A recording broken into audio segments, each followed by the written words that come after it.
The storm had been dead for 6 days when the beast dragged the second kill up the shale and dropped it, still warm, on the flat rock a body length from where Jonah Wrecker lay. He did not move. He had learned that much. 6 days had taught him that stillness was a language the thing understood, and that fear was a different language it understood better and liked less. So he kept his hands where they were, open on his chest, and he watched the great dark shape settle onto its haunches at the mouth of the overhang with the carcass between them like an offering, or a test, or a meal it expected him to have the sense to share. The Vihar was the size of a freight sled. 6 limbs, folded now. The forelimbs longer than a settler was tall, tipped in retractable hooks that had opened the storm-drowned grazer's belly in one stroke and left the rest for him.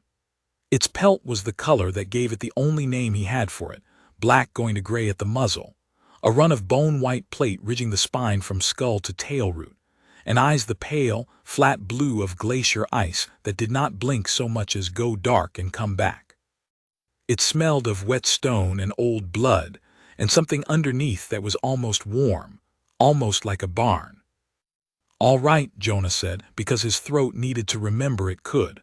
"All right, Cole, I see it." He had named it on the 3rd day.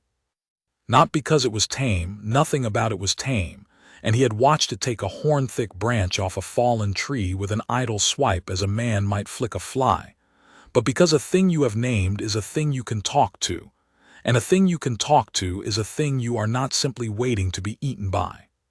Coal, for the color of it, and for the way it banked its heat. When the nights came down and the frost crept up the shale, the beast came in under the overhang and lay along his bad side, and the great slow furnace of it kept him from dying in his sleep. He had woken the first time it did that with a scream already half up his throat and had swallowed it whole, because the alternative to the beast's warmth was the cold, and the cold had a body count. His leg was the reason for all of it. The left one, below the knee, snapped clean when the storm took the shelf out from under him. He remembered the shelf going.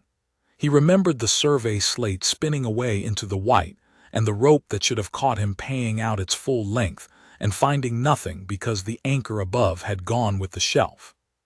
He remembered the fall as a series of blows rather than one, the basin wall handing him from ledge to ledge like something being passed down a line, and then the flat crack of the bone and the world turning to a single white noise that was the storm and was also the pain, and he could not tell them apart for a long time.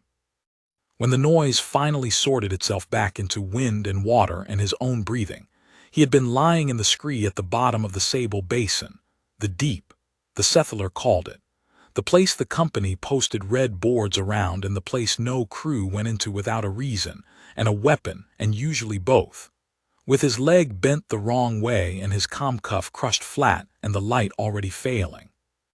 That was when he'd first seen the pale eyes, low in the rocks, watching him. He had done the arithmetic a man does. No comm, no rope. A basin the maps drew as a white blank with a warden's mark in the center, which was the settler way of writing here lives the thing that eats you. A leg that would not carry him 100 meters, let alone up the 200 vertical to the rim. And the eyes, coming closer, unhurried, the way a thing comes when it is not worried the meal will run. He had decided, lying there, that he would not scream when it started. It was a stupid thing to decide, and it was the only thing left to decide, so he decided it, and he set his jaw, and he set his broken leg himself with his own 2 hands, and a scream torn out of him anyway that sent birds up off the far wall, and when he came back from the gray edge of it, teeth bloody from biting down, splinted with 2 survey stakes and the strap off his own kit, the Vihar was sitting 3 meters away with its head cocked and had not moved to take him. He had never worked out in 6 days exactly what it saw in that. He only knew the moment had a before and an after. Before it, he was meat that had fallen into the larder. After it, he was something the beast had decided to watch. Now, on the 6th morning, he made himself look at the grazer instead of at the pale eyes. The rule had assembled itself out of nothing. You look at the food, you take the food. You do not stare at the one who brought it. He edged up onto his elbow, slow, always slow, and dragged the carcass close by one leg. And with the multi-blade he still had, he opened it and cut what he could reach and ate it the way you eat when your body has been eating itself for a week, which is to say without opinion. Cole watched him eat. When he had taken enough, she rose, unhurried, crossed the 2 body lengths in a movement too smooth for a thing that size, and took the rest in her jaws and carried it up the slope to the black slot in the rock 40 meters above, where the other 2 were. That was the part the settler files did not have. That was the part nobody had, because nobody had ever come out of the deep to write it down. She had cubs. 2 of them half-grown, which for a Viharl meant already the size of a hunting hound and clumsy with it, all outsized forepaws and unsheathed hooks they had not learned to keep in. He had heard them before he saw them, a thin, carrying whistle they made in the dark that was nothing like the mother's silence. And on the 4th day the smaller of the 2 had come down the shale on its belly, ears flat, and stolen a look at him from behind a rock, and he had held so still his ribs ached, and it had crept close enough to smell his boot, and then bolted straight up the slope shrieking as though he had bitten it. He called that one Ash, for the gray dusting across its shoulders. The bigger, darker one he called Ember, for the rim of rust along its jaw, and because on the 5th night Ember had come down while Cole was gone hunting, and after an hour of stalking and freezing and stalking, had flung itself against his good side, curled into the hollow of his arm with a weight that punched the breath out of him, and gone instantly, catastrophically to sleep, and had lain there heavy and hot and twitching through some cub dream while Jonah, flat on his back in a predator's den on a moon that had already buried him, did not dare to breathe wrong. He had lain awake a long time under that weight, not from fear by then. From something he did not have a clean word for and did not try to find one for, because a man alone with a broken leg in the bottom of the deep does not have the luxury of naming what the warmth of a sleeping monster does to him. He only knew he was alive. He knew it the way you know it when you had stopped expecting to be. And he knew that the thing keeping him that way was the thing the whole colony above him had built a wall of red boards to keep out.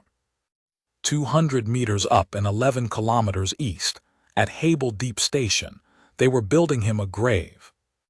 Asavel watched them do it from the med-bay's one good window and thought, not for the first time, that her people made a great deal of ceremony out of the parts of death that could be seen, and none at all out of the parts that could not. She was young for a med-tech, young enough that the senior orderly still handed her the tasks that involved smells, and she had been the one to log Wrecker's file closed. She had not wanted to. Closing a file meant marking the little glyph that the settler used for confirmed cessation, a glyph that in the old tongue had meant the fire has gone out, and she had held her stylus over it for a long time because there had been no body, and the rule she had been taught in the creche schools was that you did not put out a fire you could not see. But the overseer had signed the finding, and when the overseer signed a finding, the medtech logged it, and so she had marked the glyph and she had hated the small cold click it made. Now they were laying stones. It was a human grave, or the settler idea of one, which meant they had asked the other 2 humans on station, the drill hand Cortez and the old cook everyone called Bram, how it was done, and had gotten 2 different answers, and had split the difference into something that satisfied no one. A ring of shale hauled up from the basin edge, a marker post with his contract number burned into it, a shallow pit in the middle with nothing in it, because there was nothing to put there. And that was the part that had the whole station on edge without any of them saying so. A grave with nothing in it is not a grave. It is a question with a lid on it. They should not be doing it at the rim, said Baloo.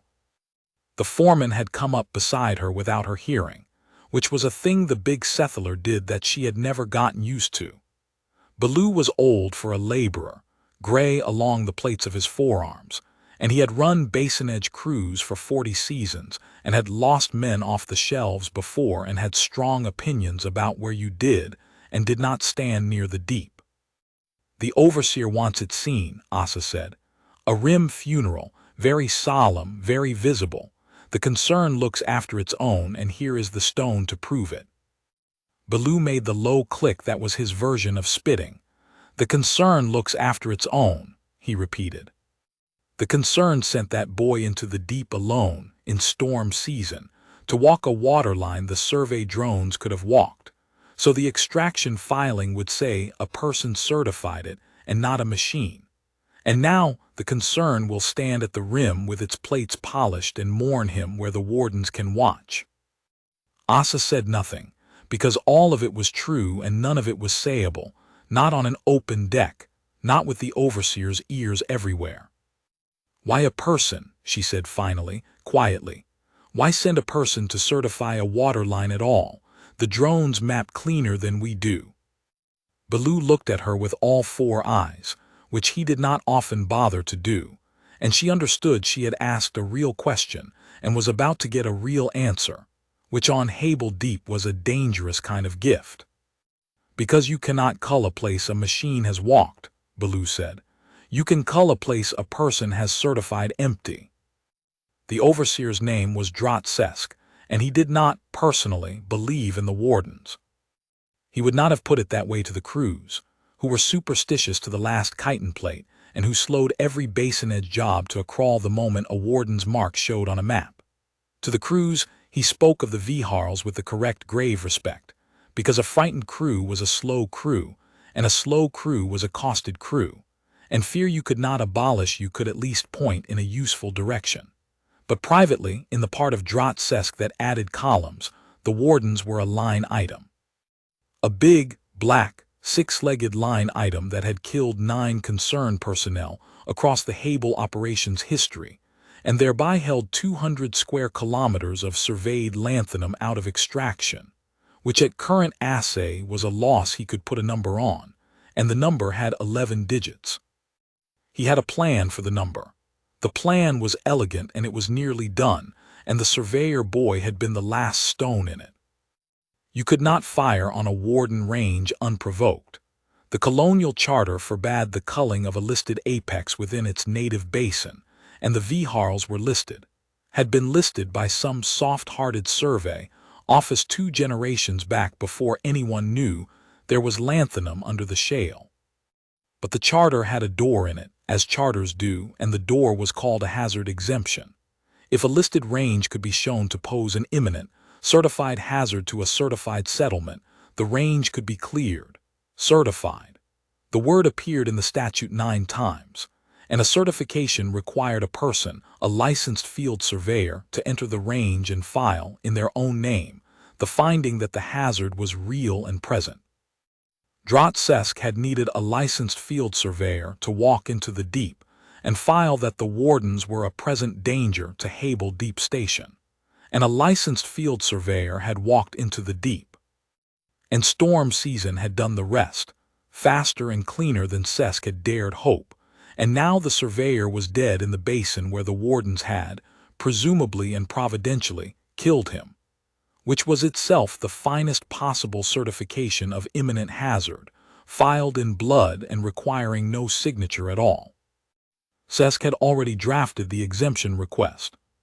It sat in his queue, complete but for the death finding it needed to hang on, and the death finding had cleared the medbay that morning with the little medtech's reluctant glyph on it. And so the last stone was in the wall, and in 11 days a dispersal flight out of the regional hub would come and lay a sterilization line across the Sable Basin from rim to rim, and the wardens would stop being a line item, and the lanthanum would start being one. The funeral was Sesk's idea. He was rather proud of it. A visible, solemn, well-recorded rim funeral for a lost human contractor, attended by the overseer himself, would sit very handsomely in the file directly above the hazard exemption. A settlement that grieves its dead is a settlement under threat, and a settlement under threat is a settlement whose clearance request reviews itself. He had told the crews it was respect. He believed, insofar as Drat Sesk believed anything that could not be added to a column, that it was efficient, which was the same thing to him and better. He stood now at the tall window of the operations spine and watched the small figures ring the empty grave with stone, and he thought, 11 days. And he thought, the boy did one useful thing in his short contract, and he did it by dying in the right place. And Drotsesk, who did not believe in the wardens, allowed himself the small, dry satisfaction of a man who has made the universe balance, and went back to his columns. Down in the deep on the 6th afternoon, Jonah tried to stand. He had known it would come to this. A man cannot lie in a den forever, kept like a cub, fed like a cub, and stay a man in his own accounting of himself. The leg was 10 days off carrying him, and he knew that too. But there was a difference between a leg that could not yet carry you and a leg you had not tried, and the difference was the whole of a man's self-respect. So on the 6th afternoon, while coal was a gray smear far up the eastern wall doing whatever a warden did in the high rocks, he got his back to the overhang wall and pushed. He got upright. He got one full breath of upright, the basin swinging around him, the splinted leg screaming and holding. And then Ash, who had been watching from 6 meters off with both ears up, made the thin whistle, and Ember's head came out of the den slot above, and the pain took Jonah's good knee, and he went down hard on the shale and lay there swearing in a low, steady voice at the sky. When he opened his eyes, Cole was there. She had come down the 200 meters of wall in the time it takes to fall, which should not have been possible, and she stood over him now with her head low and her breath moving his hair, and the pale eyes going dark and coming back. And for one long stretched instant, every animal part of Jonah Recker was certain the experiment was over, that a prey thing that thrashes is a prey thing after all, and that he had reminded her of it. He did not thrash. Easy, he said. It came out of him without a decision, the word his father had used on the farm animals back on Caldwell, low and flat and bored-sounding, the tone that told a spooked thing the world was not ending. Easy, girl, I'm all right, I just wanted to stand up. That's all it was. Cole held over him. Then she did a thing he would think about for the rest of his life, however long or short the deep decided that would be. She lowered her great blunt head the rest of the way and pressed the flat of it, the bone plate of the brow once against his chest, hard enough to push the air out of him, gentle enough to break nothing, and held it there a moment, the way you'd hold a hand flat on a door to feel if there was fire on the other side, feeling him breathe, feeling the furnace of him still going. Then she stepped back, turned, and lay down along his bad side, deliberately, pointedly, her spine to the open basin and her bulk between him and the whole cold world. And Ash and Ember came tumbling down the shale one after the other, and piled into the warm gap the three of them made. And the message was as plain as any Jonah had ever been given by anything that could not speak. You do not have to stand yet. We have the standing covered. He lay back against her heat with his heart still going too fast and his eyes stinging in a way he blamed on the wind. And above the rim, 11 kilometers east and 200 meters up, the first stone went onto his empty grave. The warden did not have words for why she kept him, but she had reasons, and they lived in her the way weather lives in a country not thought but felt and true. She had come down to the fallen thing that first evening the way she came to all fallen things, because a warden of the deep does not let meat lie and rot in her range. Meat draws the gray chittering flood down out of the north, and the flood was a thing she spent herself keeping thin, for the sake of the 2 small warm ones in the den. She had come down to the thing broken in the scree expecting the ordinary work, and the ordinary work had not happened, because the broken thing had done something no meat did. It had made itself hurt worse on purpose, with its own 2 forelimbs, and had not run and had not thrashed and had not made the high thin sound that fallen things made that told her they were only fallen things. It had set its own broken limb, biting down on its own pain the way she bit down on the cold when she lay across the den mouth in the killing frost, and then it had gone still and looked at her, straight, the way nothing in the deep looked at her because nothing in the deep was fool enough to. Prey looked away, Prey looked for the gap. This thing had looked at her and had. She understood in the deep, wordless way she understood the wind, decided something, decided to meet the thing that was coming instead of fleeing a thing it could not flee. And a creature that meets what is coming was a creature she knew, because she was one, because that was the whole of what it meant to be the thing at the bottom of the deep that everything else fled. She had not been able to kill it after that, not for softness. Wardens did not have softness, or had it only the way iron has warmth, which is when a greater fire puts it there. It was that killing it would have been like killing a thing that had shown her its own face and found it the same as hers, and that was a thing her blood would not do. The way her blood would not foul the sink she drank from, the way her blood would not leave the den mouth open to the frost while the small one slept. There were things a warden did not do because doing them unmade the warden, and killing the fallen thing that had met her eye and set its own bone had become, in the space of one long look, one of those things. So she had kept it. She had brought it meat because it could not hunt, and a thing under her keeping that could not hunt was a thing she fed, the same as the small ones. She had lain her heat along its cold side in the frost, because a warm thing keeps a warm thing, and it was too foolish and too broken to keep its own furnace lit through the dark. She had let it make the small fire, the bright hot thing that every nerve in her said to fear and put out, because it had made the fire the way it did everything, without threat, tending it, banking it, a warm thing keeping a warm thing, and she had watched the fire and learned that this fallen creature was a keeper too, a thing that kept warmth alive against the cold, which was the only work she had ever fully understood. And when the small ones went to it, when Ember, who feared nothing because it had never yet met the thing that should teach it fear, flung itself against the broken thing's side and slept, she had watched, ready, the killing folded and unfolded a dozen times in the long muscles of her forelimbs, and the broken thing had not closed its jaws on her cub. It had gone rigid under the weight and had not breathed wrong and had let the cub sleep on it through the dark, guarding its own stillness as fiercely as she guarded the den mouth. And in the morning it had been careful of the cub, careful the way she was careful, all the strength in it folded down to nothing so that nothing small should break. That was when she stopped keeping the killing ready. That was when the fallen thing stopped being a thing she kept and became, in the wordless country of her blood, a thing that kept with her, pack, though she had no word for pack, only the felt fact of it, the fact that there were now not three warm shapes in her range to keep alive against the cold and the flood and the dark but four, and that the fourth was breakable and slow, and could not hunt and kept a fire and had met her eye at the bottom of the deep and not looked away, and was hers. And that a thing that is yours is a thing you keep all the way to the last of your strength and past it, because that was the only law the deep had ever taught her, and she had never once found a reason to break it. On the 8th day the rains came back, not the killing storm but the long gray soak that followed it every season, and the deep changed its mind about a great many things. Jonah learned this the way he learned everything now, which was by watching what Cole did and doing the same. When the sky closed down and the first fat drops started ringing off the shale, she rose from the sleeping heap without hurry and went to the den slot and stood in the mouth of it and looked back at him.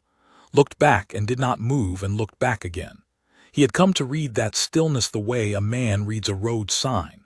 It meant this way. It meant not there. It meant keep up. The overhang he understood flooded. The slot above did not. So he crawled. There was no dignity in it, and he had stopped keeping accounts of his dignity somewhere around the 4th day. So he went up the shale on his hands and his good knee and the flat of his splinted shin, 40 meters of wet black rock, and it took him the better part of an hour and cost him most of the skin off his palms, and twice he slid back and lay with his face against the stone breathing and starting again. Cole did not carry him. He had noticed that. She would put a body between him and the cold. She would drop a kill at his hand. She would come the length of the basin wall in a heartbeat if he went down wrong, but she would not carry him. And after a while he understood that this too was a message, and that the message was, you are not a cub. Cubs get carried. You crawl, and I will make sure the crawl does not kill you, but you crawl.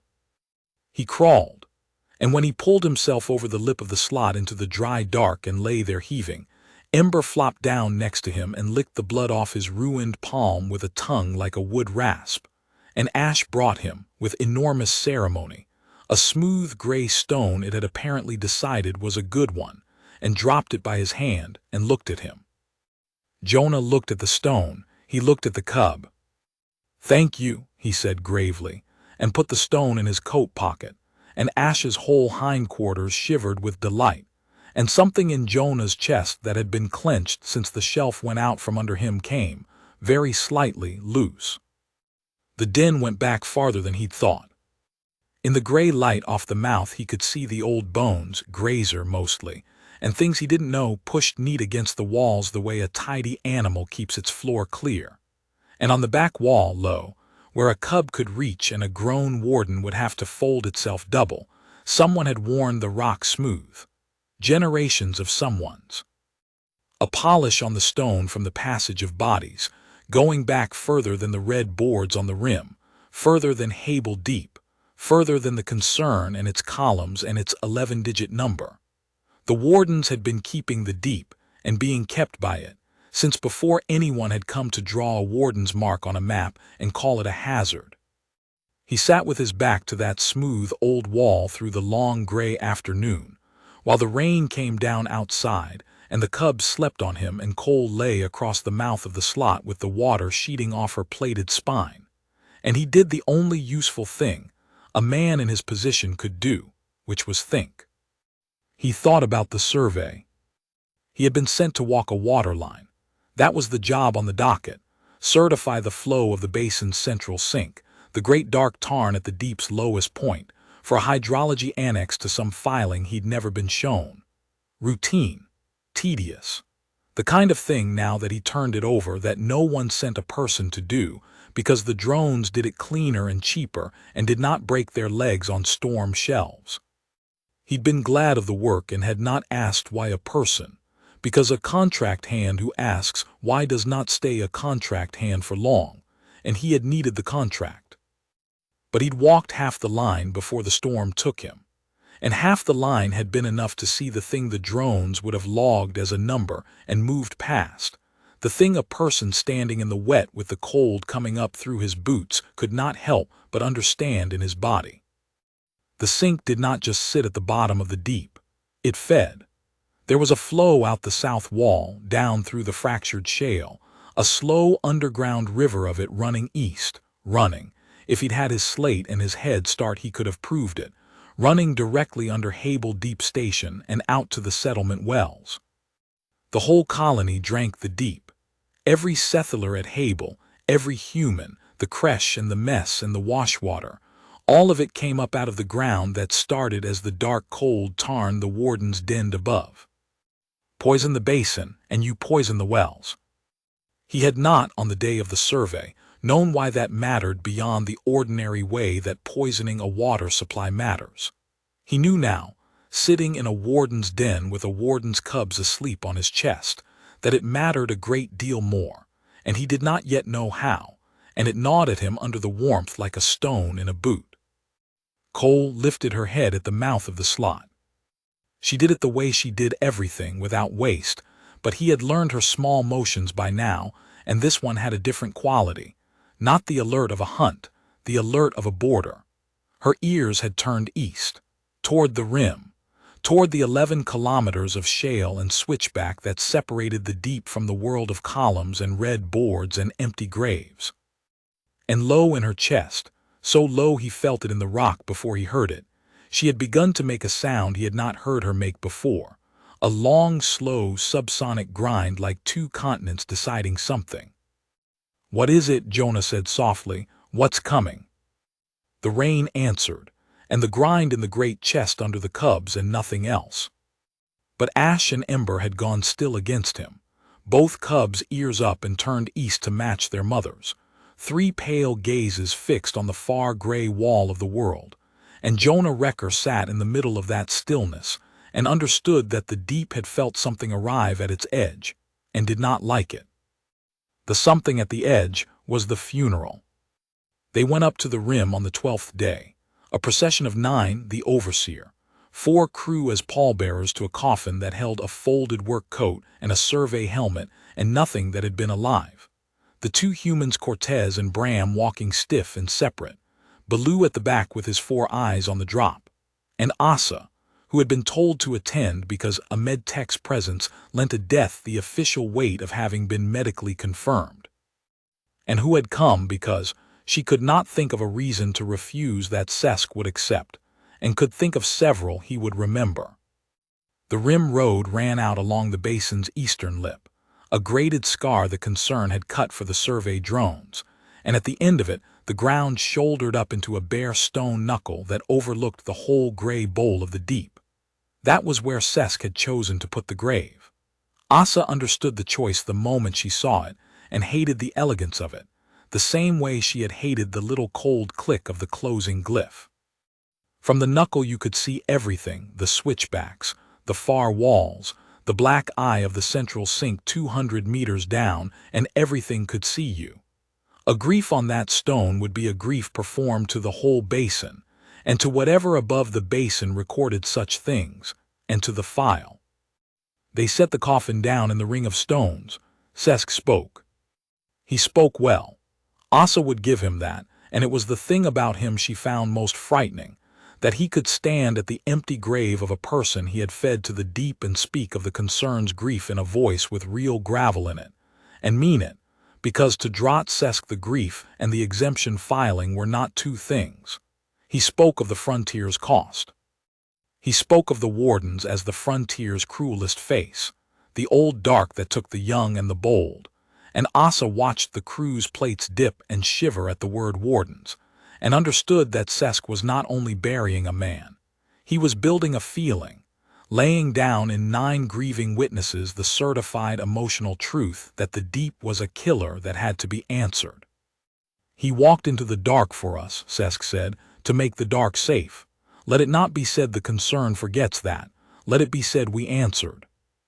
He let the word answered sit. Then he gestured, and the pallbearers took up the marker post, the one with Wrecker's contract number burned into it, to set it at the head of the empty grave. That was when Bram, the old human cook who had said nothing the whole way up and had a face like a dried riverbed, walked to the lip of the knuckle and looked down into the deep for a long moment, and then said, in the flat carrying way of the old, "That's not right." Sesk's head turned. "Cook." "Smoke," Bram said.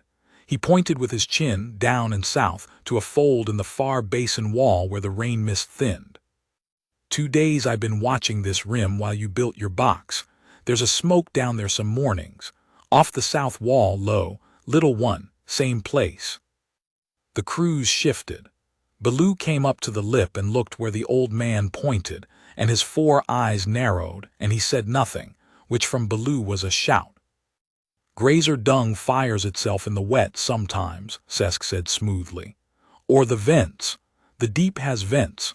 There is nothing down there, Cook, but the thing that took him, and we are here to close the account with it, not to chase mist." "Wasn't chasing anything," Bram said. "Just saying what's true. Man builds a grave, ought to know what's under it." And he turned and walked back from the lip, and the moment passed, and the marker post went into the ground with a hollow thud that everyone heard and no one liked, and Asa Vel stood at the empty grave of Jonah Wrecker and looked down 200 meters into the gray and thought about smoke. Little one, same place, off the south wall, low. She was a med tech.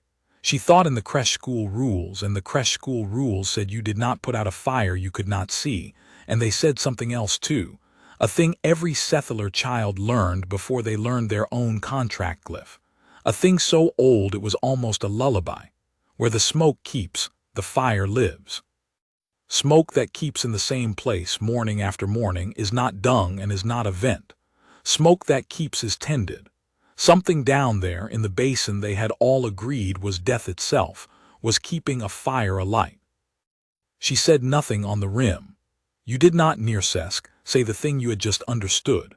But that night she went back down to the med bay and she opened the file she had closed, the one with her own reluctant glyph on it, and she looked at the little cold mark that meant the fire has gone out, and she thought about a fire that kept, and for the first time since she had marked it, she let herself believe she had marked it wrong.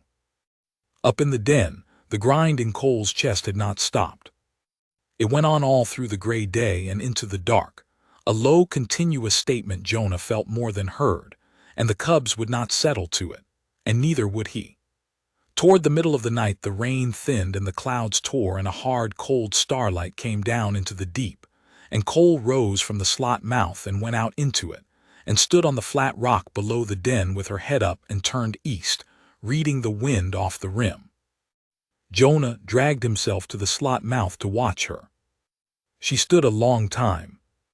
The starlight ran along the bone plate of her spine and turned the wet pelt to iron, and she was, in that light, the most purely dangerous thing he had ever seen, nothing soft in the line of her, nothing kept or tamed, an apex thing standing in the bottom of her own country and reading a threat off the wind, and Jonah understood, watching her, that the softness of the last 8 days had been a thing she chose, moment by moment, the way a strong man chooses to be gentle. And that the choosing did not make it less, it made it more. She had all the killing in the world folded up in those forelimbs, and she had spent 8 days keeping a broken alien warm with it. "Something's coming for the deep," he said quietly from the slot mouth, and it was not a question any more. Cole did not look back at him, but one ear turned, half, the way it did when she was keeping track of him, and Jonah took the survey stake he'd been using as a crutch and pulled himself upright against the rock and stood on both legs, the bad one screaming, holding, because a man does not read a warning like that lying down. "All right," he said, to her iron back and the cold stars and the 11 dark kilometers between the den and the world that had buried him. "All right. Then we'd better be ready when it does." Below on the flat rock, Cole's grind rose half a register, and up the black shale, one after another, ash and ember came to stand at their mother's flanks. 3 warden shapes ranged along the bottom of the deep with their faces to the coming thing, and behind them, upright on a broken leg with a survey stake for a spear, the man they had decided to keep. Asa did not sleep after the funeral.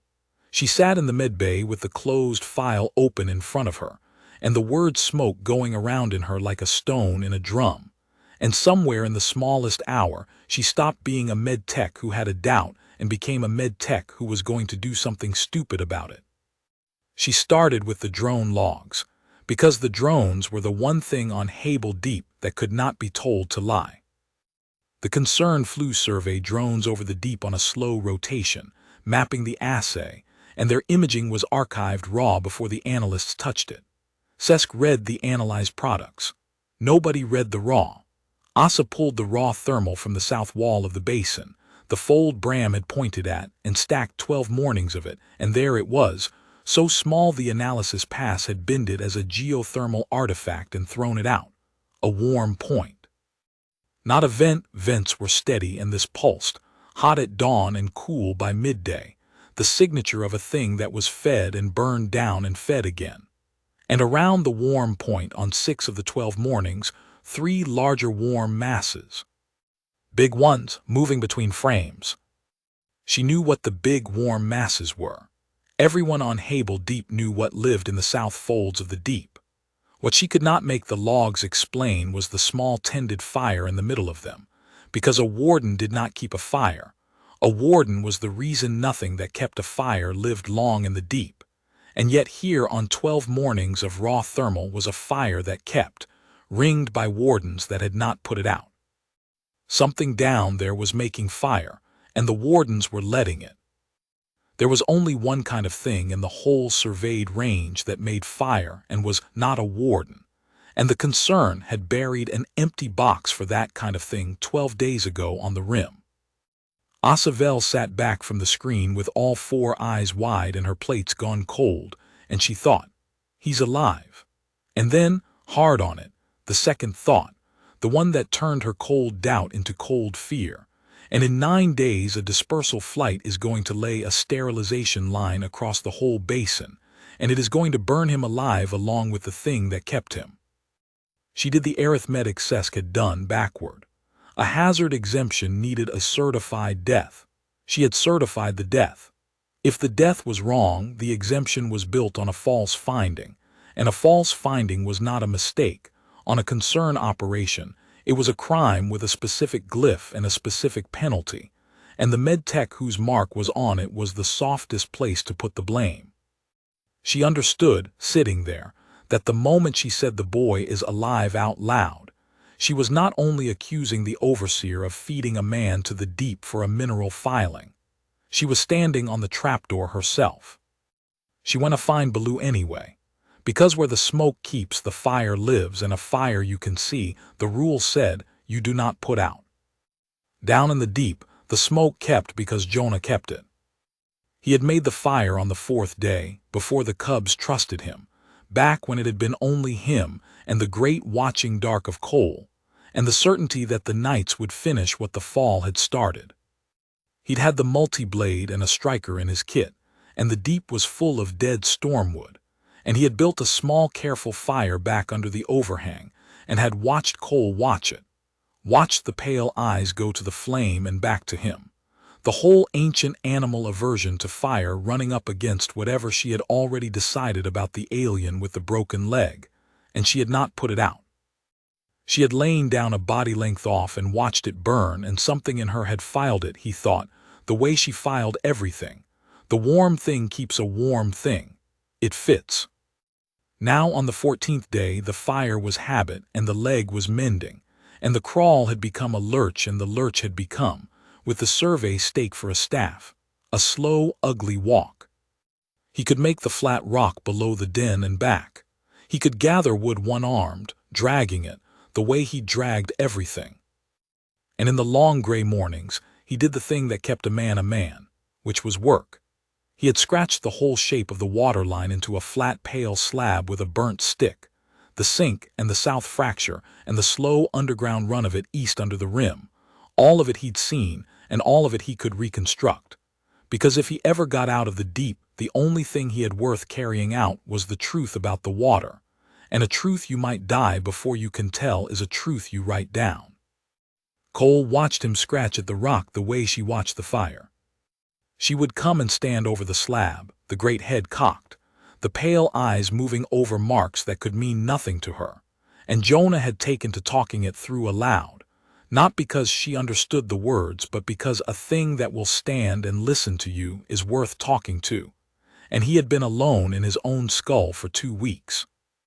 There, he'd say, tapping the south fracture, that's where your water goes, down there under the wall all the way to their wells, you know it.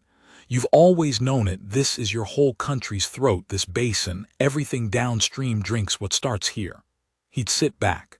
They don't know it, or they know it and it's in a file somewhere with a lid on it. And I think somebody wants this place empty, girl, and I don't think they're going to be gentle about how they empty it. Cole would hold over the slab a while longer, and then go and lie across the slot mouth with her face east, and the grind would start again in her chest, low and continuous, the border sound, and Jonah would sit with the truth scratched in the rock beside him and the 2 cubs leaning warm against his ribs, and know that whatever was coming faster. On the 15th day it nearly came early, and it did not come from the rim. He was down at the wood drag when the smell hit Cole. He saw it hit her, saw the whole iron length of her come off the ground in one motion from a dead sleep, and then he heard them up the north wall, a chittering yammer he'd never heard before, high and greedy and many. Not wardens. Wardens were silent. This was a pack noise, a low country noise, and it was pouring down the North Scree in a loose gray flood. 2 dozen, long-bodied things the size of hounds with too many joints in their legs, and they had smelled the den, and they had smelled the cubs, and they had come for the smallest warm things in the deep the way scavengers always came, when they thought the big danger was elsewhere. Ash and Ember were on the flat rock below the den, exposed, and Cole was 200 meters up the wrong wall. Jonah did not think. There was not time for the kind of thinking a man does with words.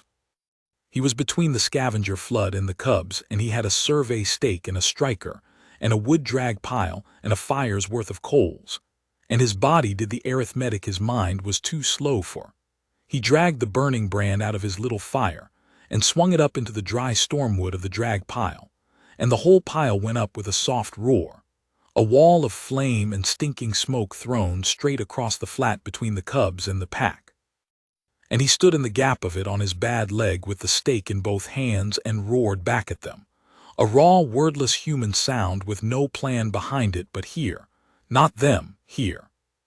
The scavenger flood broke on the fire and the noise and split around it, confused, yammering, and two of them came around the flank low and fast, and Jonah swung the stake and caught one across the skull with everything he had, and felt it break something, and the other one was in the air, jaws wide, and he got an arm up. And Cole took it out of the air. She came down the 200 meters the way she always came, which was like the wall itself had decided to move, and she took the leaping scavenger out of the space above Jonah's raised arm, and it was simply gone, gone in a single closing of the long forelimbs. And then she was in among the pack, and the pack stopped being a flood and became a rout, became a spray of the long gray bodies going back up the North Scree faster than they'd come. And the ones that did not go back up the Scree did not go anywhere ever again, and it was over in the time it takes to tell that it had started.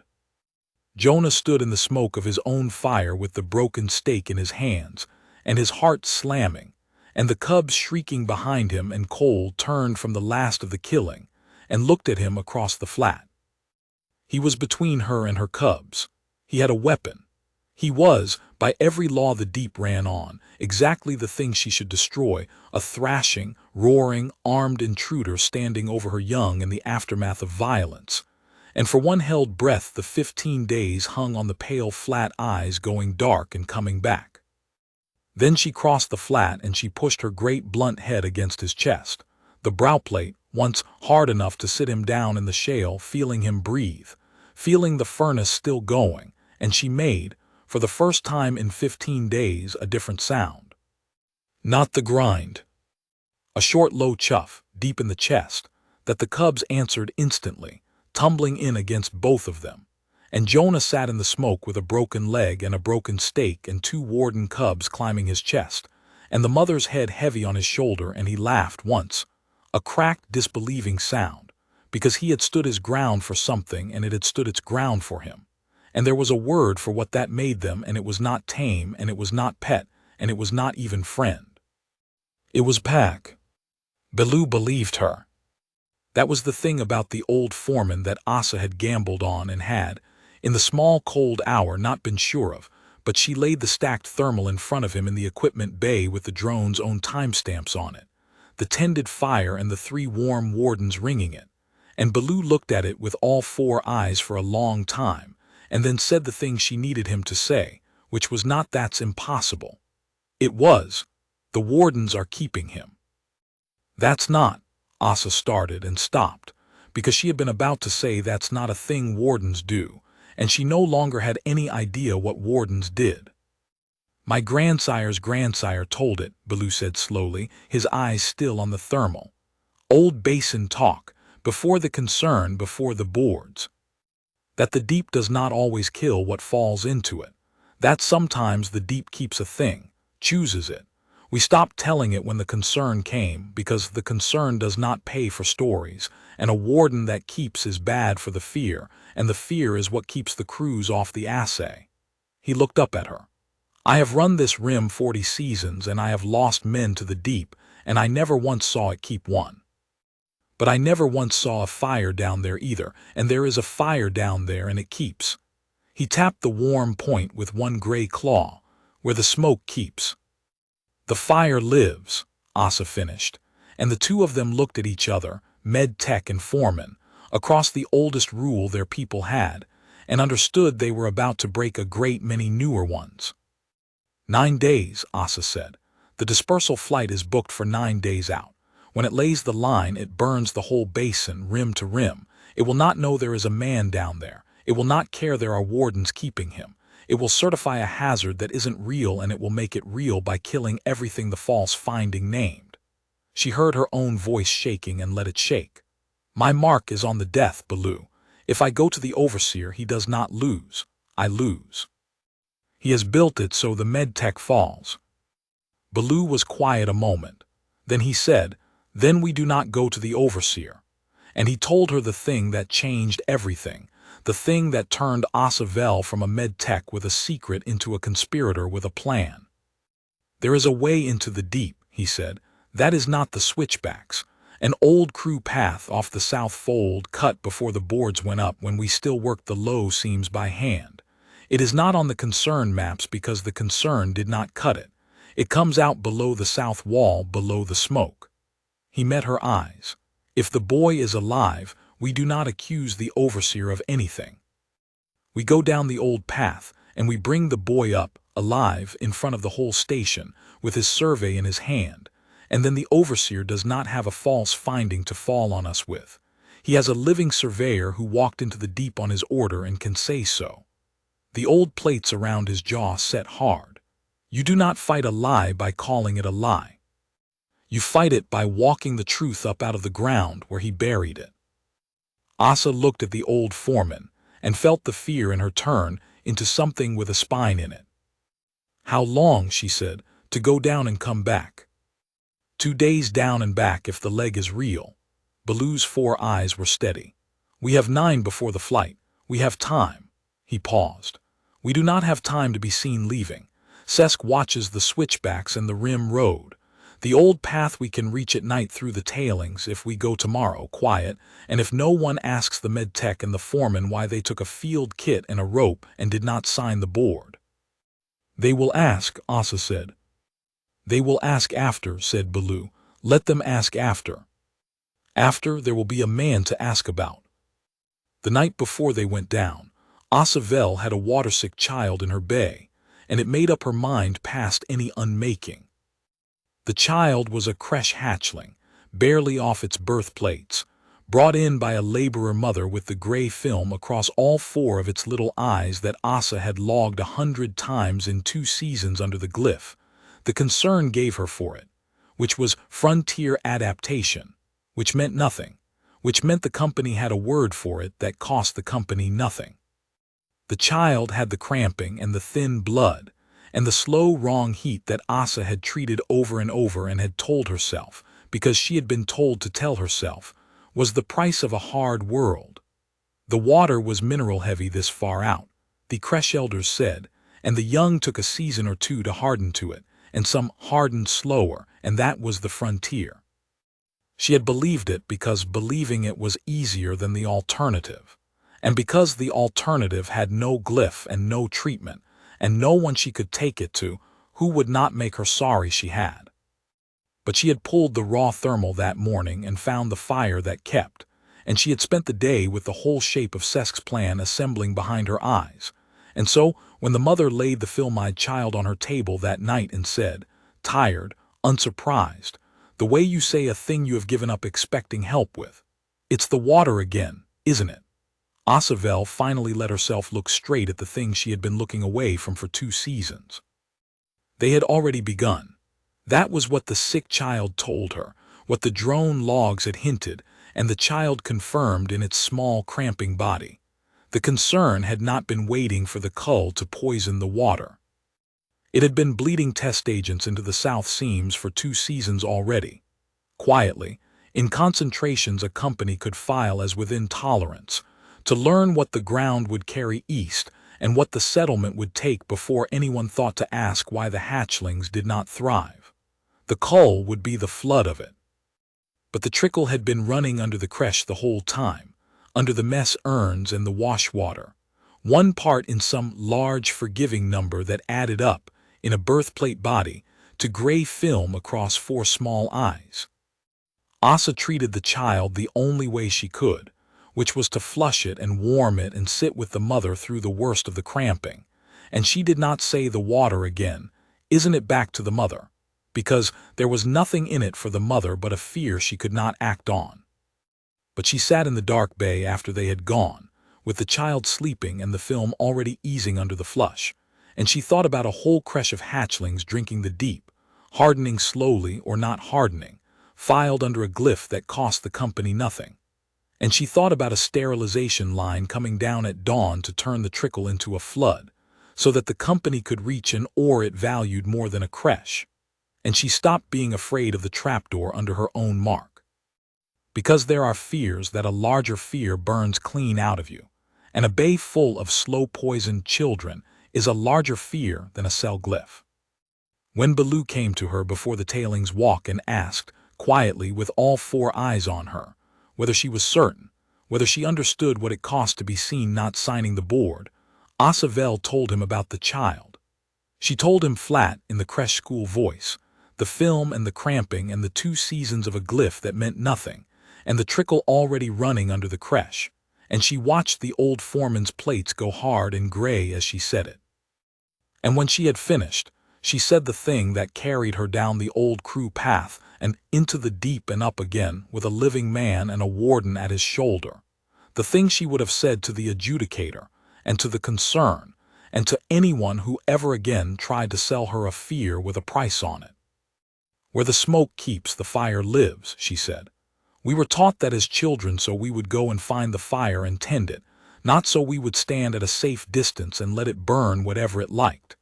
There is a fire down in the deep that kept a man alive, and there is a fire up here in my bay that is eating our young a swallow at a time, and I am done standing at a safe distance from either one. Get your rope. We go tonight. They went the next night, and they did not go quiet enough. Asa understood this only afterward, piecing it back together the way she pieced together a death from what a body left behind. At the time it had felt clean. The field kit signed out under a Medri stock code, the rope coiled inside a supply crate, the walk out through the tailings under a moonless sky with Baloo ahead of her reading a path that existed only in his 40 seasons and his grandsire's talk. Cortez had come, the human drill hand, because Baloo had told him where they were going, and the big quiet man had simply gone and gotten his boots. Bram had wanted to come and Baloo had told him no, someone had to be at the station who knew, and the old cook had understood that and had gripped Asa's forearm hard with one dry hand and said, "Bring the boy his supper," which she did not understand and did not forget. 4 of them then down the old crew path in the dark, the foreman, the medtech, the drill hand, and a rope. What Asa did not know, walking out, was that Drotsesk did not sleep much either, and that a man who has built an 11-digit plan on a single certified death watches the one mark that death hangs on the way a miser watches a lock. He had a flag on the medtech's file. When Asa pulled the raw thermal, the pull logged. When she signed out a field kit under a restock code, the mismatch logged. Sesk did not confront her. Sesk was not a confronting kind of predator. Sesk read the logs the next morning over his columns, and set down his stylus, and understood, with the cold, clean speed that made him what he was, exactly what the medtech had found, and exactly what it did to his number. A living surveyor was not a grief. A living surveyor was a witness. A living surveyor could stand up in a charter review and say the overseer sent me alone into a listed range in storm season to manufacture a hazard finding, and the 11 digits would evaporate, and several other numbers with cell glyphs attached to them would appear. So Drotsesk did the arithmetic, and the arithmetic said, the boy must not come up. He could not send crew into the deep to make sure of it. The crews would not go, and a thing done by crew was a thing crew could testify to. But he did not need crew. He had a dispersal flight booked for 9 days out to lay a sterilization line across the basin, and a booking, unlike a crew, could be moved. Sesk opened the flight contract and paid the surcharge to advance it, and advanced it, and advanced it again, buying the slot with money that was nothing against 11 digits, until the regional hub confirmed what he wanted confirmed. The dispersal flight would come not in 9 days but in 2. It would lay its line across the Sable Basin at dawn on the 2nd day, rim to rim, and it would sterilize the deep of everything that breathed in it, the wardens, and the fire, and whatever kept the fire, and the 4 fools currently walking down an unmapped path to reach them. Sesk filed the death finding as final that same morning, so the record would show the account closed before the flight, and went to stand at his tall window and watched the gray dawn come up over the rim and felt the universe come back into balance. He did not think of it as murder. He thought of it as an account that had briefly threatened to reopen and had been closed again cleanly with a line drawn across it. The line this time was made of fire. The old crew path came out below the south wall, exactly where Baloo's dead grandsire had promised it would, and Jonah Wrecker's first warning that his 15 days of solitude were ending was Cole coming off the flat rock at a dead run with her whole body low, and the killing folded out of her forelimbs. He had never seen her run at anything but the scavengers. This was different. This was not a hunt and not a border grind. This was a warden going to meet a thing at the edge of her country, and Jonah was on his feet with the stake before he decided to be, hobbling out onto the flat, shouting into the gray morning the only thing he had, which was her name. Cole, Cole, easy, easy, girl. Down at the base of the south wall, 4 shapes had frozen in the mouth of a crack he had never known was there. Settler shapes, 2 of them tall and plated, and his heart turned over 2 shorter ones, and one of the 2 shorter ones was moving in a way that no settler moved, a rolling human walk, and there was a voice coming up the wall that was speaking trade in a human throat. A big, slow, careful voice saying, "I don't think we should run. Don't run. Whatever you do, don't run." And Jonah Wrecker stood on the flat rock in the bottom of the deep and understood that people had come.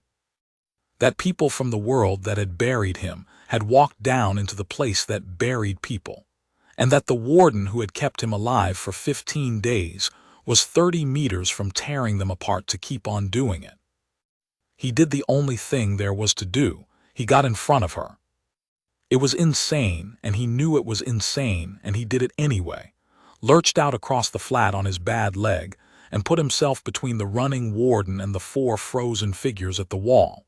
And he did not brace, and he did not raise the stake, because bracing was a plaything and the stake was a threat, and neither of those was the message. He turned his back on the strangers, turned his back on rescue, on people, on the first faces of his own kind he'd seen in 15 days. And he faced the oncoming warden, and he opened both his empty hands and he said, in the low, flat, bored voice his father had used on spooked animals, the voice that told a thing the world was not ending. "Easy, easy, girl, they're mine." Cole stopped. She stopped the way she did everything, without waste, all that momentum simply gone into the ground, and she stood over him blowing, the grind roaring in her chest now, the pale eyes gone black and staying black, looking past him at the 4 figures at the wall, and Jonah kept his hands open and kept his back to the strangers and kept talking, low, steady, nonsense and truth mixed together the way you talk to a thing that reads tone and not words. "They're mine, you hear me, same as you, same as the little ones. They came all the way down here into your country, and that took some doing, girl, that took more than these concerned people have got in them as a rule, so we're not going to eat them, are we? No, we're going to let them stand there and shake for a minute. Easy. Easy." Behind him he heard Asavel say in a small strangled voice, "By the fire that keeps," which was a settler oath he did not know, and he heard Baloo say nothing at all, which was the old foreman's way of being astonished, and he heard the big human, Cortez, breathe out one long, unsteady breath and say, "Wrecker, Wrecker, is that you? They put you in a box, man. We buried you." "I know," Jonah said, without turning around, his eyes on the black eyes of the warden. "I've been busy." And then the smallest of the coming down party, who had not been announced, and who no one had seen slip out along the flat, arrived, Ash, the gray-shouldered cub, who had come around the rocks the whole while at a low belly crawl to investigate the strangers up close, and who now popped up not 2 meters from Asavel with both ears forward and its head cocked, and made the thin, carrying whistle directly into the med-tech's face. Asa froze, everyone froze. It was, Asa would say later, the single most dangerous moment of her life, and she had spent it holding perfectly still, while a warden cub the size of a hunting hound sniffed her boots. And then Ash, having decided the strange plated thing was neither food nor threat but simply new, sat down on Asa's feet heavily, the way cubs do, and leaned its warm shoulder against her shin, and looked up at Jonah as if to say, "I got one, can I keep it?" Something broke in the standoff. Asa heard herself make a sound that was half a sob and half a laugh.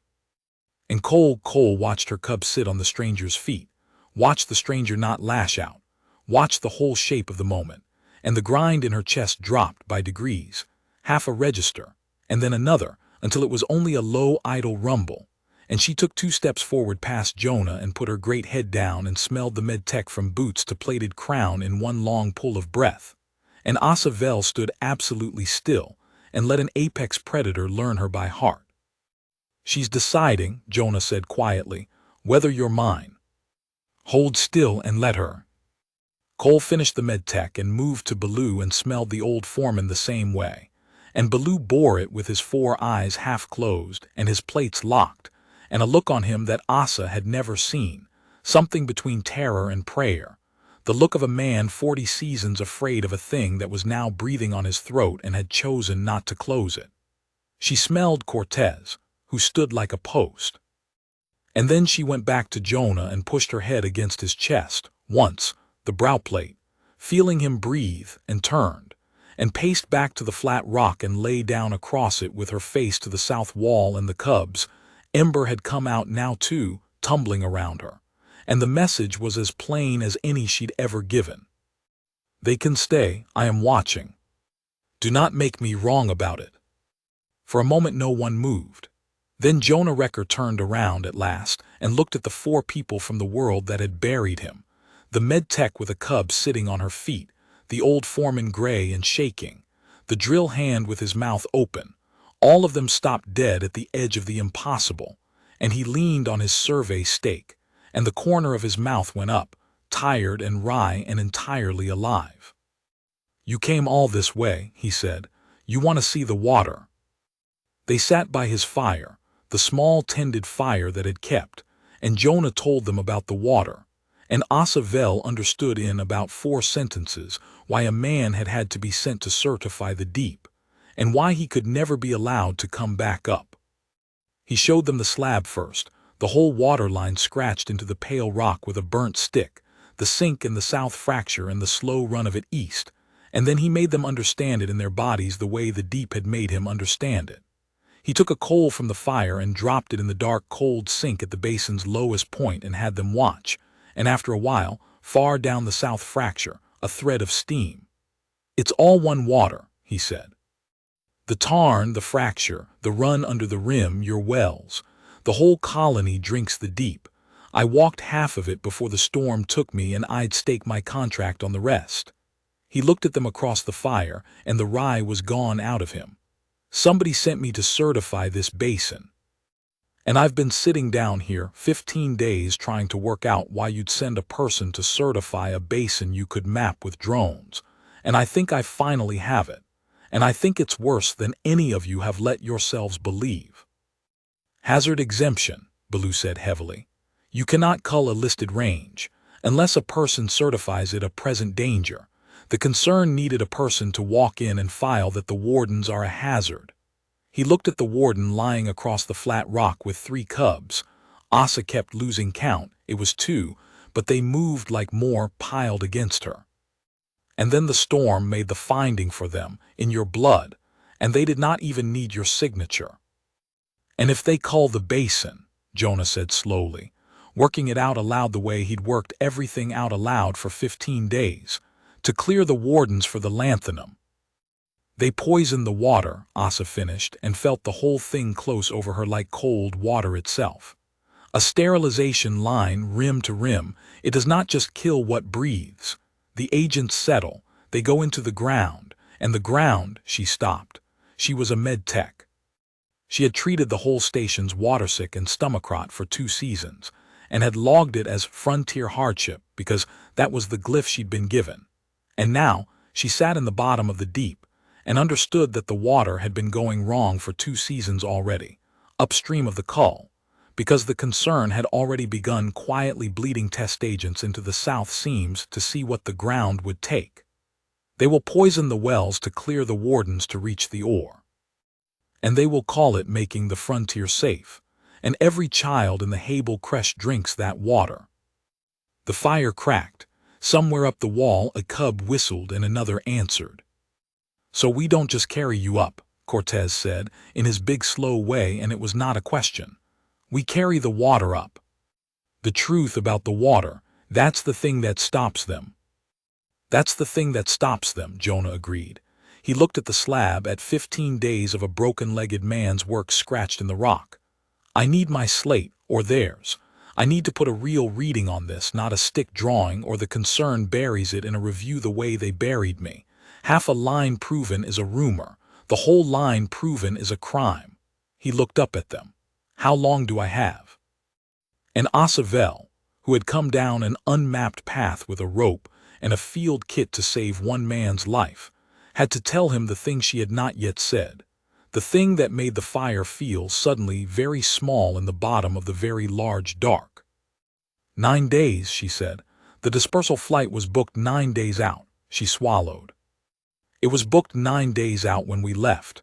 Baloo, I checked the hub feed before we went into the tailings. I did not tell you because I did not want to believe it." She made herself say it. "It has been advanced. It is not 9 days. It is 1. The line comes down across this basin at dawn tomorrow." For a moment nobody breathed.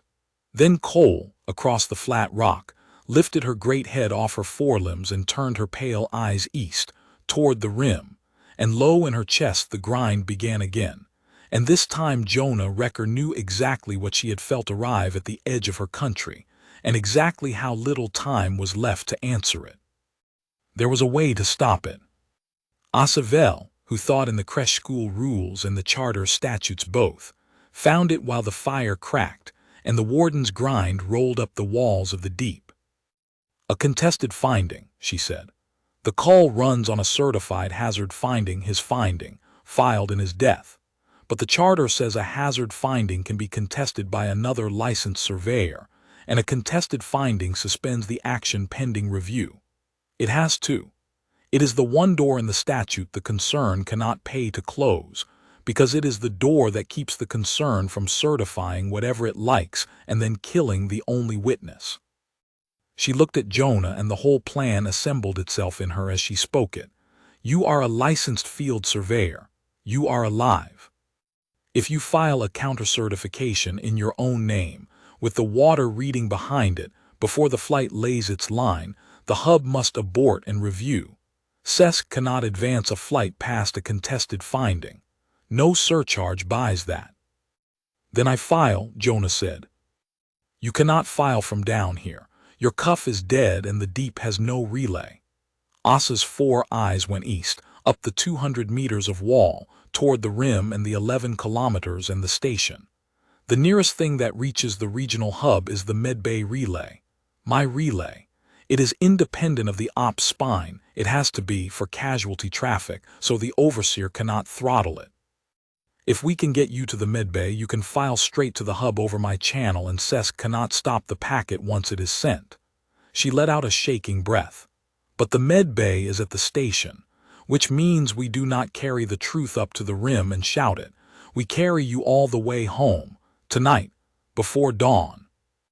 Cortez looked at Jonah's splinted leg, and then up the black wall, and did not say the thing everyone was thinking, which was that a man who could barely cross the flat rock was not going to walk 11 kilometers and climb 200 meters of switchback in the dark in one night. Baloo said it. "The leg will not do it." "The leg will do what it has to do," Jonah said, and got up on the survey stake to prove it, and stood there swaying with the sweat starting on his face, and it was such a plain, flat human stubbornness, such an ordinary refusal, that Asa understood all at once why a warden might look at this small breakable thing and decide to keep it. "I said it myself 15 days ago, and it's carried me every day since a little further than it did the day before.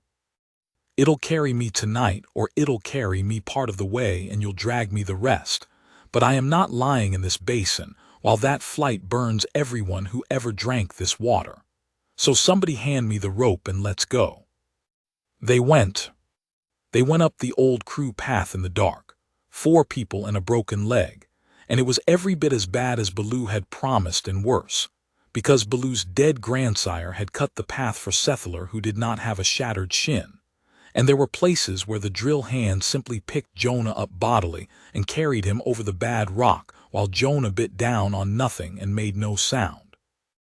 And there were places where the path had fallen in the 2 generations since anyone walked it, and Baloo found the way across on faith and 40 seasons, and the smell of the rock. The dark came down thick.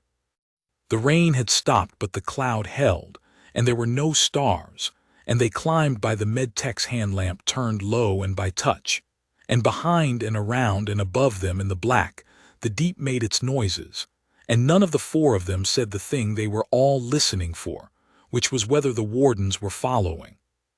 They were. Asa knew it before she saw it. She felt it the way you feel a large thing near you in the dark, a pressure, a warmth, a wrongness in the air, and then the hand lamp caught a pale, flat eye off to the left and above, pacing them along a ledge no settler could have used, and she nearly went off the path with the shock of it before Jonah's voice came low out of the dark ahead of her. "It's all right. That's Cole. She's coming up with us." A pause, and something almost gentle in the flat, tired voice. "I don't think she means to let me out of her country without her." "Wardens do not leave the deep," Baloo said. His voice had gone strange. "In 40 seasons they do not come to the rim. It is the whole of the fear that they keep to the deep and we keep to the boards, and between us the boards hold. If she comes up—" He stopped. Asa understood what he could not finish.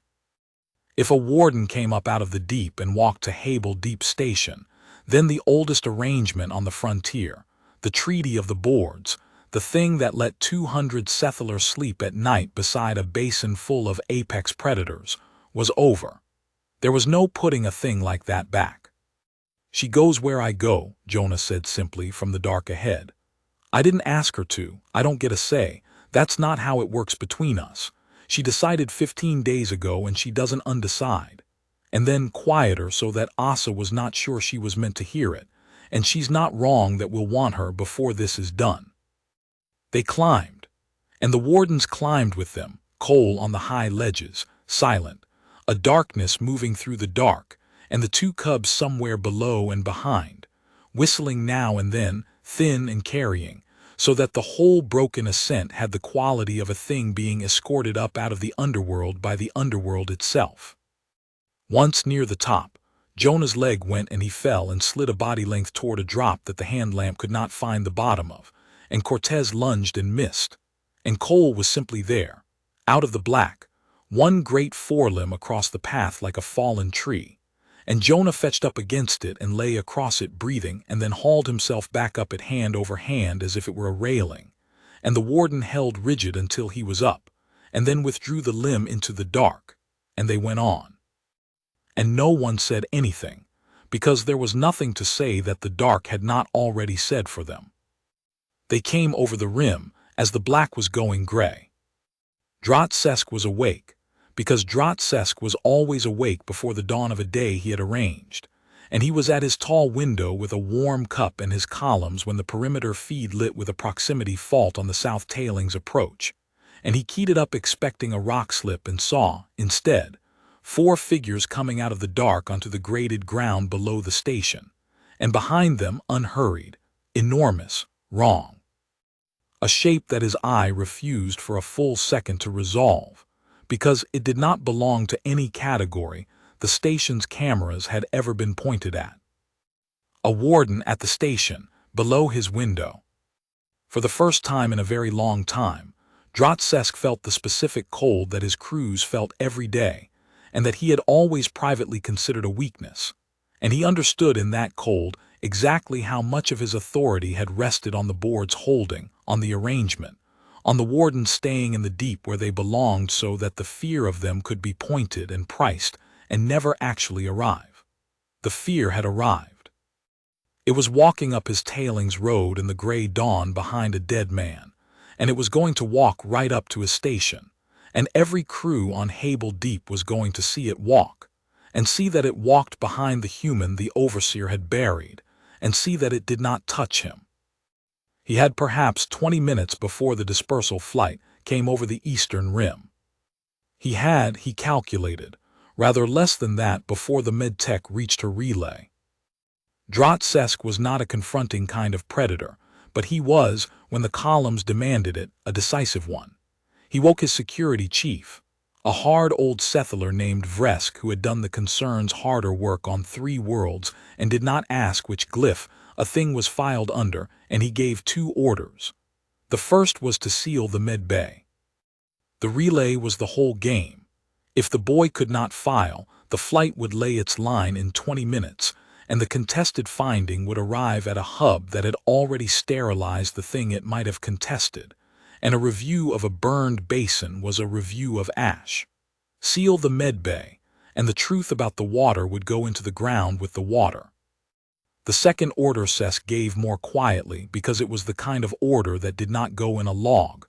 The surveyor is not to reach the relay, he said, by any means, and the animal that follows him is a listed hazard that has left its range and entered a settlement, which under the charter I am required to answer. He looked at Vresk. Answer it. He did not say kill the man. He was careful, even now, even cold, to leave that unsaid, to leave himself a column he could stand in later. A warden breached the boards, personnel were endangered, security responded. The surveyor was a tragic loss to the animal, twice over, how sad, how frontier. He told himself, standing at the window watching the small, stubborn shape of Jonah Wrecker limp up the tailings road with the dawn coming and the warden black at his back, that he was closing an account. He had told himself that about the boy once already. It had been true then, and it would be true now, and Drotsesk went down toward the med bay level to be near the closing, because a careful predator watches the lock turn with his own eyes. They came up onto the station apron as the flight's first sound reached them. A far-high drone off the eastern rim, felt in the teeth before it was heard, the dispersal craft coming down the sky toward the basin with its line tanks full. Jonah heard it and stopped and looked east, and Asa saw his face in the gray light, and it was not afraid. It was doing arithmetic, the same flat, quiet arithmetic he'd done lying at the bottom of the deep with a broken leg and a warden's eyes on him, and she understood that this was the thing about him, the whole of the thing, that Jonah Wrecker did his sums with the answer already staring at him, and did not flinch from the total, and that a warden, which does its own sums in its own way and does not flinch either, had recognized in this ordinary broken man a fellow creature that met the total head-on. Med bay, Jonah said. Now how far? Across the apron through the mess down 1 level, Asa said. 4 minutes, less. They did not get 4 minutes. They got the apron, and the mess doors, and then Vresk and 6 of his hardest crew came out of the mess in a line with shock lances leveled. And behind them, the mess was full of waking station personnel pressing to the doors and windows, roused by the flight drone and the perimeter fault, 200 settler and 3 humans crowding to see what had come up out of the dark. And so, it was in front of the whole of Hable Deep Station, in the gray of the dawn the overseer had arranged. That the account Drotsesk had tried twice to close came due. Stand where you are, Vresk said. The security chief was old the way Baloo was old, gray in the plates, but there was none of the foreman's 40 seasons of the rim in him. Vresk's seasons had been spent somewhere the concern did not put in its recruitment feeds, and it showed in the flat, economical way he held the shock lance and the flatter way he looked at the 4 figures on the apron and did not once look at their faces. He looked at their hands. He looked at Jonah's stake and Cortez's fists and the rope over Baloo's shoulder, and he priced them. And he had 6 lances against a broken leg and an old man and a med-tech and a drill hand, and the arithmetic on his side was easy. The surveyor is a listed casualty, Vresk said to the crews at the mess doors as much as to the 4 on the apron, because a thing done in front of witnesses had to be narrated for the witnesses. The finding is filed. Whatever this is, the lance moved a fraction toward Jonah, it is not authorized, and it has brought a listed hazard across the boards into a settlement, endangering everyone at this station. Overseer's orders. The med bay is sealed. Turn around, go back down the road you came up, and take the animal with you before it does what animals do." "Can't do that," Jonah said. He said it the way he said everything now, low and flat and bored-sounding, the farm voice, and it carried across the apron in the gray stillness better than a shout would have. He leaned on the survey stake with the sweat drying cold on his face and 15 days of the deep on him, filthy, gaunt, splinted, an entirely ordinary and entirely used-up-looking young man, and he looked at the security chief without any heat at all. "There's a flight coming to burn this basin," Jonah said. "You can hear it. It's coming down on a finding that says the wardens are a present danger to this station. I'm the surveyor who's supposed to have made that finding. I didn't make it. I got sent into the deep to make it, and the storm made it for me, in my blood, real convenient, and now I'm standing here not dead, which is a problem for whoever wanted me dead. And I think you know whose problem that is, Vresk, because he sent you out here in the dark to fix it before the neighbors woke up." He tipped his head at the crowded mess doors, at the 200 faces. Neighbors woke up. Vresk's expression did not change, but his eyes moved once to the mess doors and back, and Asa saw him register the witnesses and dislike them, and she understood that they had bought themselves a handful of seconds by being watched, that a thing done in front of 200 was a thing that had to be dressed, and dressing took time, and time was the flight coming down the sky. "The relay," Jonah said, only to Asa now low. "How far past him?" "Through the mess," Asa breathed. "He's standing in the door of the only way." And then the light changed on the apron, and every settler at the mess doors made the same sound at once, a low collective intake that was almost a moan, and Vresk's flat eyes went wide for the first time, because coal had come up onto the apron. She came up over the lip of the tailings road behind the four of them, and she did not hurry and she did not crouch.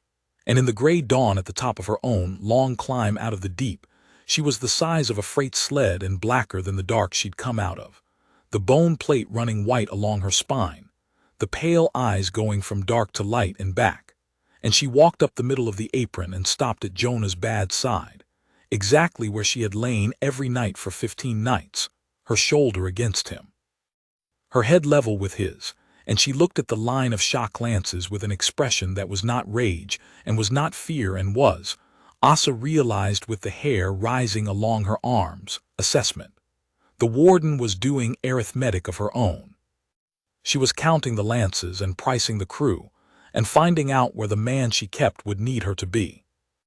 Somewhere in the mess, a young settler began to keen the old fierce song, the one the creche taught, and an older voice hushed it, and 200 people stood frozen at the doors of their own mess hall and watched an apex predator of the Sable Basin stand at a human's shoulder like a hound at heel. And not one of them in that moment could hold in their head at the same time the two things they were seeing, the monster that the whole cull, the whole fear, the whole arrangement of the boards was built on, and the plain fact of it standing quiet and enormous beside a broken man, and choosing, visibly, second by second, not to kill anyone. "That is a hazard in a settlement," Vresk said, but his voice had gone careful. "By the charter I am authorized to answer it," and he brought the shock lance up. "Don't," Jonah said. It was not a plea. Asa would think about that for a long time afterward, that it was not a plea, that there was no fear in it and no bluster in it either, only the flat certainty of a man telling another man a true thing about the world. "Don't. As you might say, don't put your hand there, the pot's hot. As you might say, don't, the ice is thin." It was a warning delivered on the warden's behalf by the one creature in the settlement who could still speak for her, and Vresk, who priced everything, did not price it right. He fired. He fired not at the warden but at Jonah, a hard old predator's choice. Take the keeper and the animal scatters. Take the man and the finding fixes itself, and the flight does the rest. And the shock lance's charge crossed the apron toward the broken surveyor's chest, and it did not arrive, because between the lance and Jonah Wrecker there was, very suddenly, a great deal of warden.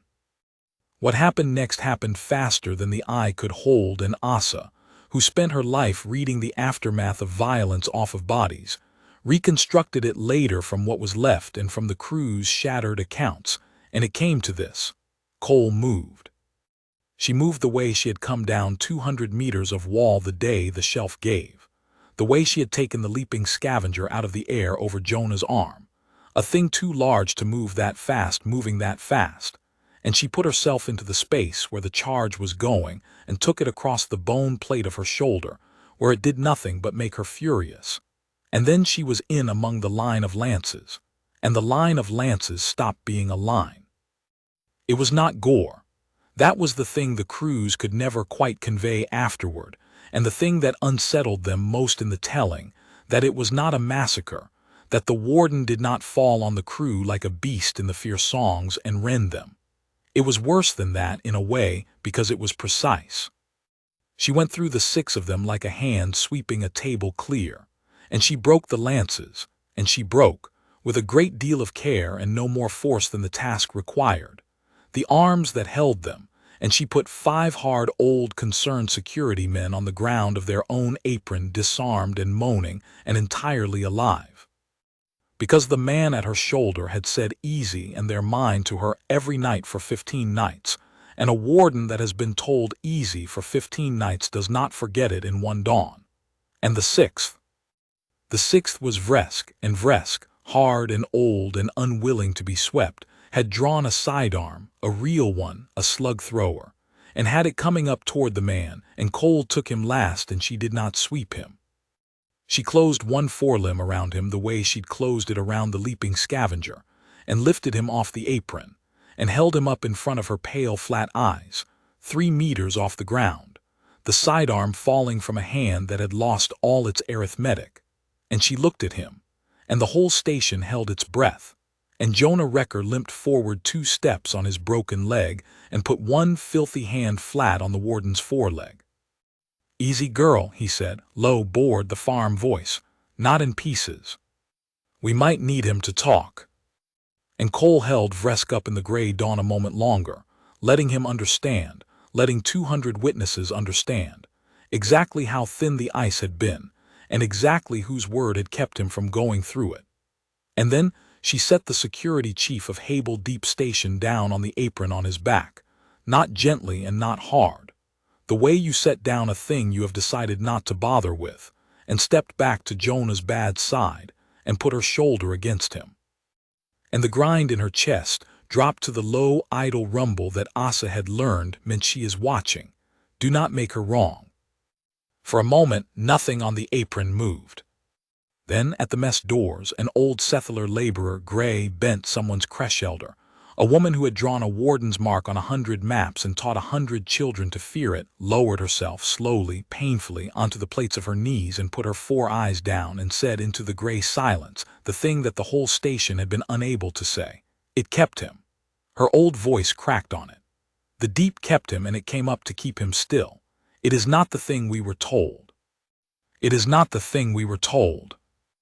And all along the mess doors, the crews of Hable Deep began, 1 and 2, and then in a slow spreading wave, to go down onto their knees.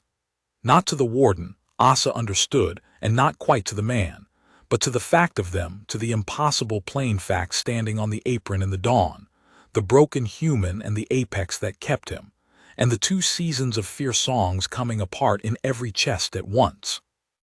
Drotsesk watched it from the mess-level gallery, and understood that he had lost the narration. That was how he thought of it, even then, even watching his security chief set down on his own apron by a warden's forelimb, and his crews going to their knees to a thing they were supposed to be helping him burn. He had lost the narration, the story the file would tell, the shape he had been building since before the boy walked into the deep. It could not be dressed now. 200 witnesses had watched the listed hazard decline, precisely and mercifully, and in front of everyone, to be a hazard. No column he could stand in would hold that. The exemption was ash before the flight had laid a single line, because an exemption is a story about a monster, and the monster had just, in front of the whole settlement, refused the part. But Drotsesk had not built an 11-digit plan by folding when the narration turned. He had one move left, and it was the only one that mattered, and it did not require the crews to believe him or the warden to cooperate.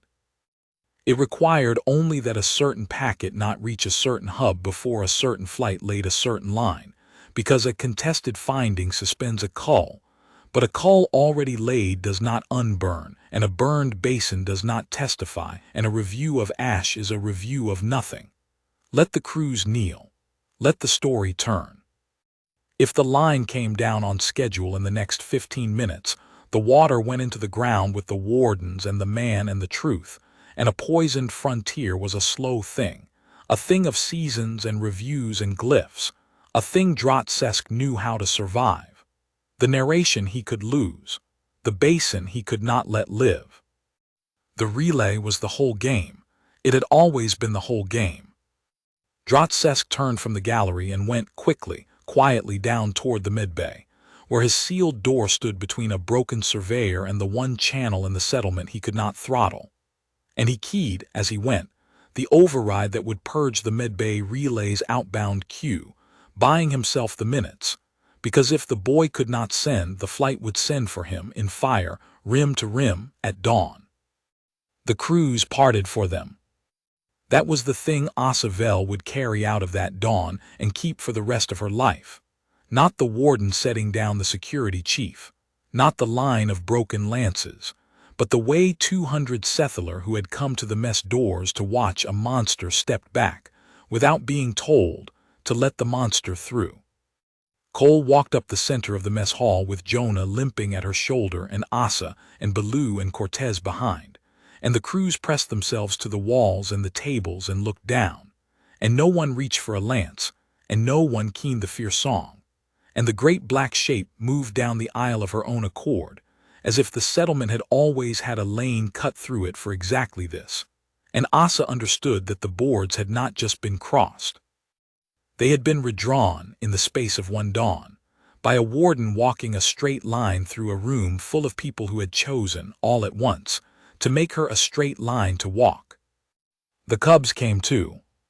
Ash and Ember had come up the tailings road behind their mother and now flowed in through the mess doors low and wary, and a warden cub the size of a hunting hound loose in a crowded mess hall should have been chaos, and it was not, because Ash stopped halfway down the aisle to investigate a dropped ration cake, and ate it with enormous seriousness, while 40 terrified laborers watched, and something about that, the sheer domestic ordinariness of a monster's child stealing a snack, did more to break 2 seasons of fierce songs than the kneeling had.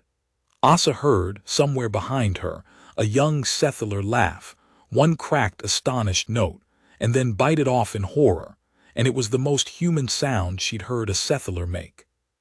"Medbay's down the ramp," she said. "The relay's in the casualty bay, back left, if Sesk sealed it." "Then we unseal it," Cortez said, and cracked his big knuckles, and Asa believed him. They did not have to. The medbay door stood open, and Drotsesk stood in it. He was alone. That was the first thing Asa noticed, and the thing that frightened her most, because a Drotsesk who had come down to the medbay alone, without Vresk, without crew, in the last minutes before his flight laid its line, was a Drotsesk who had run out of columns to hide in, and had decided to close the account with his own hands. And there is nothing on a frontier more dangerous than a careful man who has stopped being careful. He had purged the relay's outbound queue.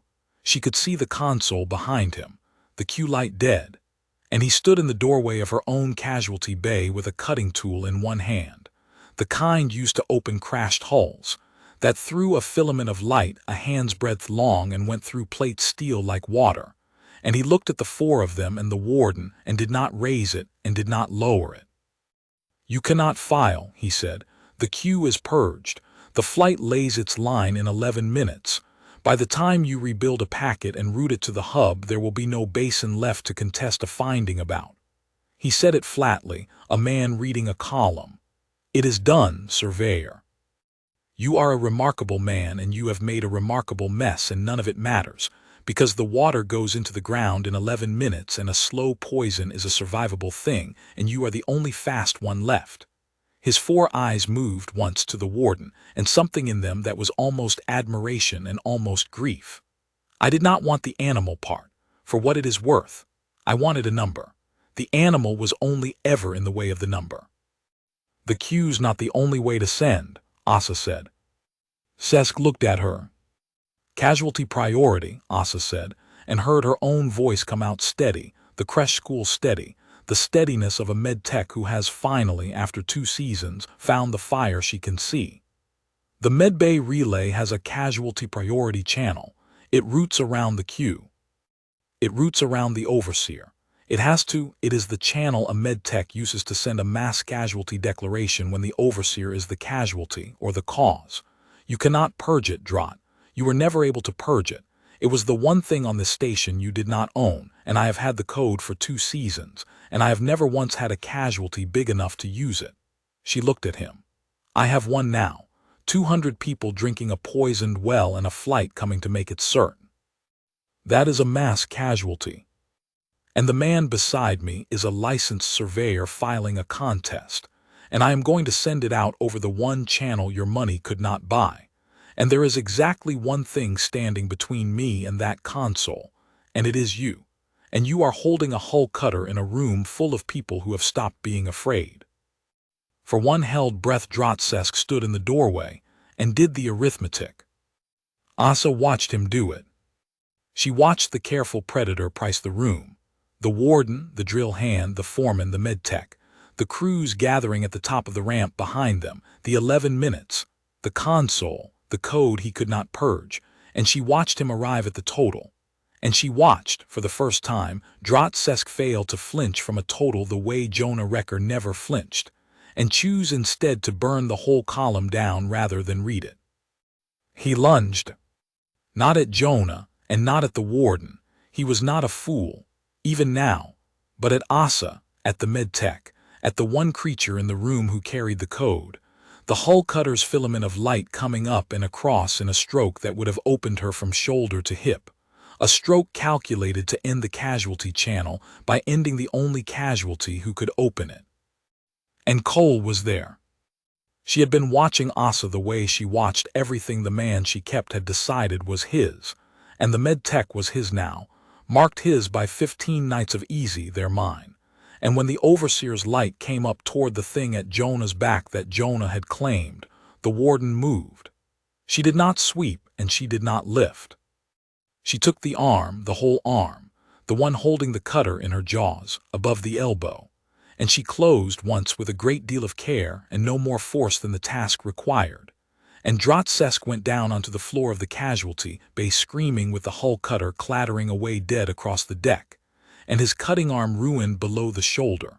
Alive, entirely alive, humiliated in the one specific way the warden knew how to humiliate a thing, which was to take from it the exact instrument it had reached with and leave it everything else. And Jonah Recker limped past him to the console. He did not look at Sesk on the floor. That was the thing the crews told afterward, the detail that went into the story that outlived all of them. That the buried surveyor walked past the overseer who had buried him without a glance, the way you walk past a chair, and put his filthy hands on the medbay console and looked at Asa and said, "Code." She gave it to him. Her hands were shaking and her voice was not. The casualty priority channel opened, green, untouchable, routing around 11 digits and a purged queue and a ruined man on the floor, straight up to the regional hub and Jonah Recker, licensed field surveyor, contract number burned into a marker post over an empty grave on the rim, filed his contest. He did it in plain words because there was no time for anything else, and because plain words were the only kind he had ever trusted. Surveyor of record, alive, contesting the hazard finding filed in his name as falsified. The Sable Basin is not a hazard. The Sable Basin is the settlement's watershed. The Cull agents will poison the wells of Hable Deep. Suspend the flight pending review. And he keyed it and the packet went, and across the top of the console a new light came up, the one the charter required and the concern could not buy, the light that meant a contest is entered. Action is suspended, and 11 kilometers east and coming down the gray sky toward the rim, the dispersal craft's line tanks stayed shut. They all heard it. That was the mercy of it, that the whole station heard the thing not happen. The far high drone off the eastern rim, which had been growing for 10 minutes, which had been coming down toward the basin with its fire, hung for a moment at the top of its arc, and then changed pitch, and banked, and climbed, the abort routing through it automatically the instant the contest light came up at the hub, and the dispersal craft that had been 11 minutes from laying a line of poison across the Sable Basin rim to rim turned in the gray dawn and went back the way it had come, its tanks full, its line unlaid, and 200 people at the top of a med bay ramp on a frontier moon listened to the sound of a fire that did not fall. Drotsesk did not get to close the account, and he did not get to survive the slow poison, because the slow poison had a record, and the record had his surcharge on it. That was Baloo's doing, and Asa loved the old foreman for it, for the 40 seasons of patience that had taught him that you did not fight a lie by calling it a lie, you fought it by walking the truth up out of the ground, and the truth, it turned out, Sesk had signed himself, all over, in the one language a concerned overseer could not resist writing in, which was money. Baloo had the equipment bay pull the flight contract to the gallery screens, while the med bay filled with crew, and there, it was for 200 witnesses to read. The dispersal flight booked 9 days out and then advanced and advanced and advanced again, each advance a surcharge, each surcharge signed with the overseer's own glyph, the timestamps marching backward from dawn in a neat damming row that began, Baloo made them look, made the whole gallery look. The very morning the medtech had pulled the raw thermal and found the fire that kept. He had known the boy was alive. He had known for a day. And he had spent concerned money in his own name to bring the fire down faster, before the living surveyor could reach a relay. You could survive a great many glyphs on a frontier. You could not survive that one, in front of that many, with your cutting arm in a warden's tooth marks, and the man you had buried standing at the console you had purged. The crews of Hable Deep, who had gone to their knees on the apron to the fact of the warden, rose from the floor of the medbay to the fact of the overseer, and it was Vresk's own broken security detail. The hard old men Cole had swept off the apron and left alive, who came down the ramp cradling their ruined arms and took Drotsesk up off the casualty bay floor and held him, because a hard old concerned security man knows better than anyone alive which way an account has turned, and does not intend to be standing on the wrong side of it when the review arrives. They called it in the review that came, a great many careful glyphs falsified finding, endangerment of a settlement, unlawful advancement of a listed cull. But the crews of Hable Deep did not call it any of those. The crews had watched a warden decline to be a monster and an overseer insist on being one, in the same gray dawn in the same room, and they had their own name for what they had learned, and it was not in any statute. It was Baloo's creche elder, the old woman who had gone to her knees first on the apron, who gave it to them. She came down to the medbay in the aftermath, leaning on 2 of the younger laborers, and she looked at the warden lying now across the whole width of the ramp, with a broken surveyor asleep at last against her shoulder, and 2 cubs draped over both of them, and she looked at the ruined overseer being led away, and she said the thing the whole station took up and carried and taught in time to its children, in place of the fierce song. There are those the deep destroys, the old woman said, and there are those the deep keeps. We spent 2 seasons afraid of the wrong ones. Those the deep keeps. The crews took the phrase up before the dawn was even old, passed it hand to hand along the medbay ramp the way they'd passed the fierce song once, and Asa heard it and thought it was the truest thing anyone had said on Hable Deep in 2 seasons, and also thought, with the cold, clear part of her that never fully stood down, that a phrase was not a finding, and a suspended flight was not a cancelled one, and that the concern that had built an 11-digit plan on a dead surveyor would not fold it up and go home because a creche elder had knelt on an apron. The account was not closed. It was only contested, And a contest, the charter said, brought a review, and a review brought the concern's own adjudicator down out of the sky to decide whether the fire fell after all. For 2 days, before the adjudicator came down out of the sky, Hable Deep Station learned what it was to have wardens among it, and the learning was not what any fierce song would have guessed. It was the cubs mostly. Cole kept to the southern edge of the apron and the rim above it, watchful, unhurried, a great dark fact the settlement arranged itself around. But Ash and Ember, who were half-grown and had never been taught to fear a settlement because no warden cub had ever been in one, went everywhere, and there was no keeping them out, and after the first day nobody much tried. Asa found Ash asleep in a laundry bin in the crew barracks, having burrowed into the warm dark of the folded coveralls the way it burrowed into the sleeping heap in the den, and the laborers whose coveralls they were had gone and gotten other coveralls rather than wake it, and had started, by evening, leaving a folded blanket in the bin on purpose. Ember discovered the mess kitchen and Bram, who had cooked for hard men on 3 worlds and was not impressed by much, discovered that a freight sled-sized apex predator's half-grown cub would sit with catastrophic patience by the stove for a scrap of grazer fat and had, the old cook said, better manners than half the drill crew, and named it, over Jonah's objection that it already had a name, the customer, and fed it, and let it lie across his feet while he worked, and told anyone who asked that a kitchen with a warden in it was a kitchen nobody stole from, which was true. The creche was the thing Asa watched most closely, because the creche was where the fear song was taught and unlearned both. The elders had been afraid at first and had kept the hatchlings back, and then a gray-shouldered cub had lain down outside the creche's low window in the sun and gone to sleep, and one of the hatchlings, the film-eyed one from Asa's bay, flushed clear now and steady, had put its small hand up on the glass, and the cub had opened one pale eye and looked at the small hand through the glass and had not moved, had let the child keep its hand there. And something 2 seasons old had gone out of the creche in that moment and not come back.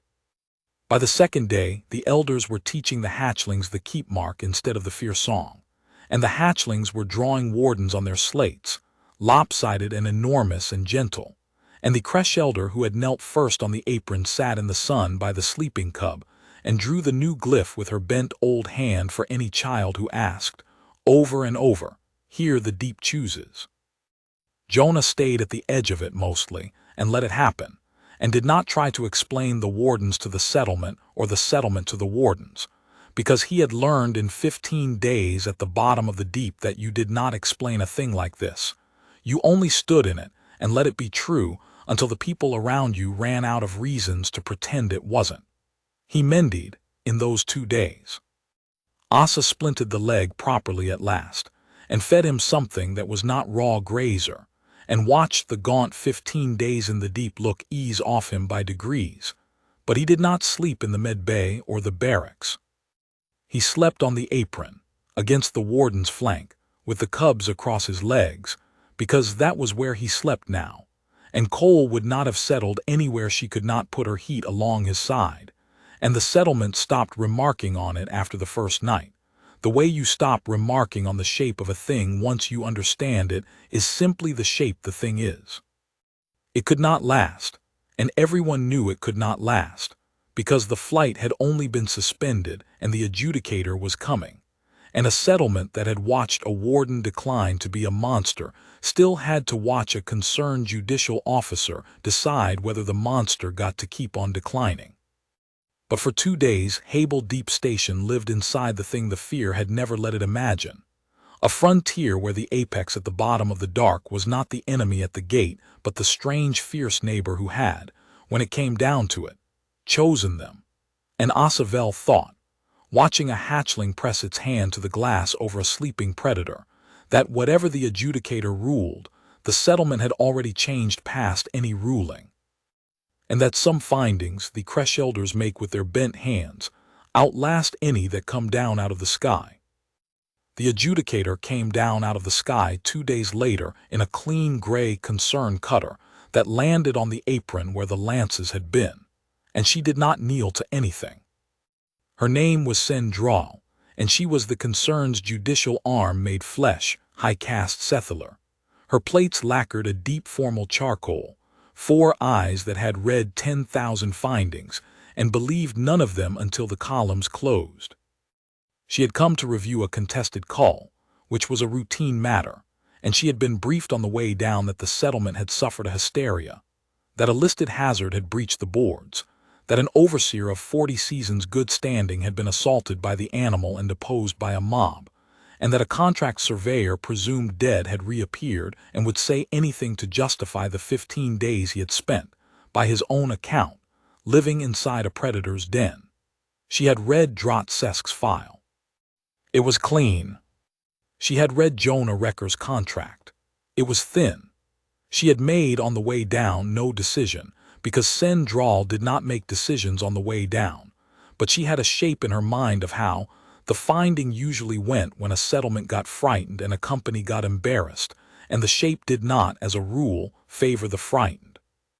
She stepped off the cutter onto the apron, and the first thing she saw was the warden. Cole lay along the whole southern edge of the apron in the pale morning, in the open, unchained and unpenned, with 2 half-grown cubs sprawled across her forelimbs and a filthy young human asleep against her flank with a survey slate open on his knee. And around them, at a respectful and entirely unforced distance, perhaps 30 crew went about the morning's work, as though a freight sled-sized apex predator sunning itself in the middle of the settlement were a feature of the settlement, which by then it was. No one screamed. No one kept a lance ready. A young laborer crossed the apron with a bucket, gave the warden a wide, easy berth the way you'd step around a sleeping dog, and went on.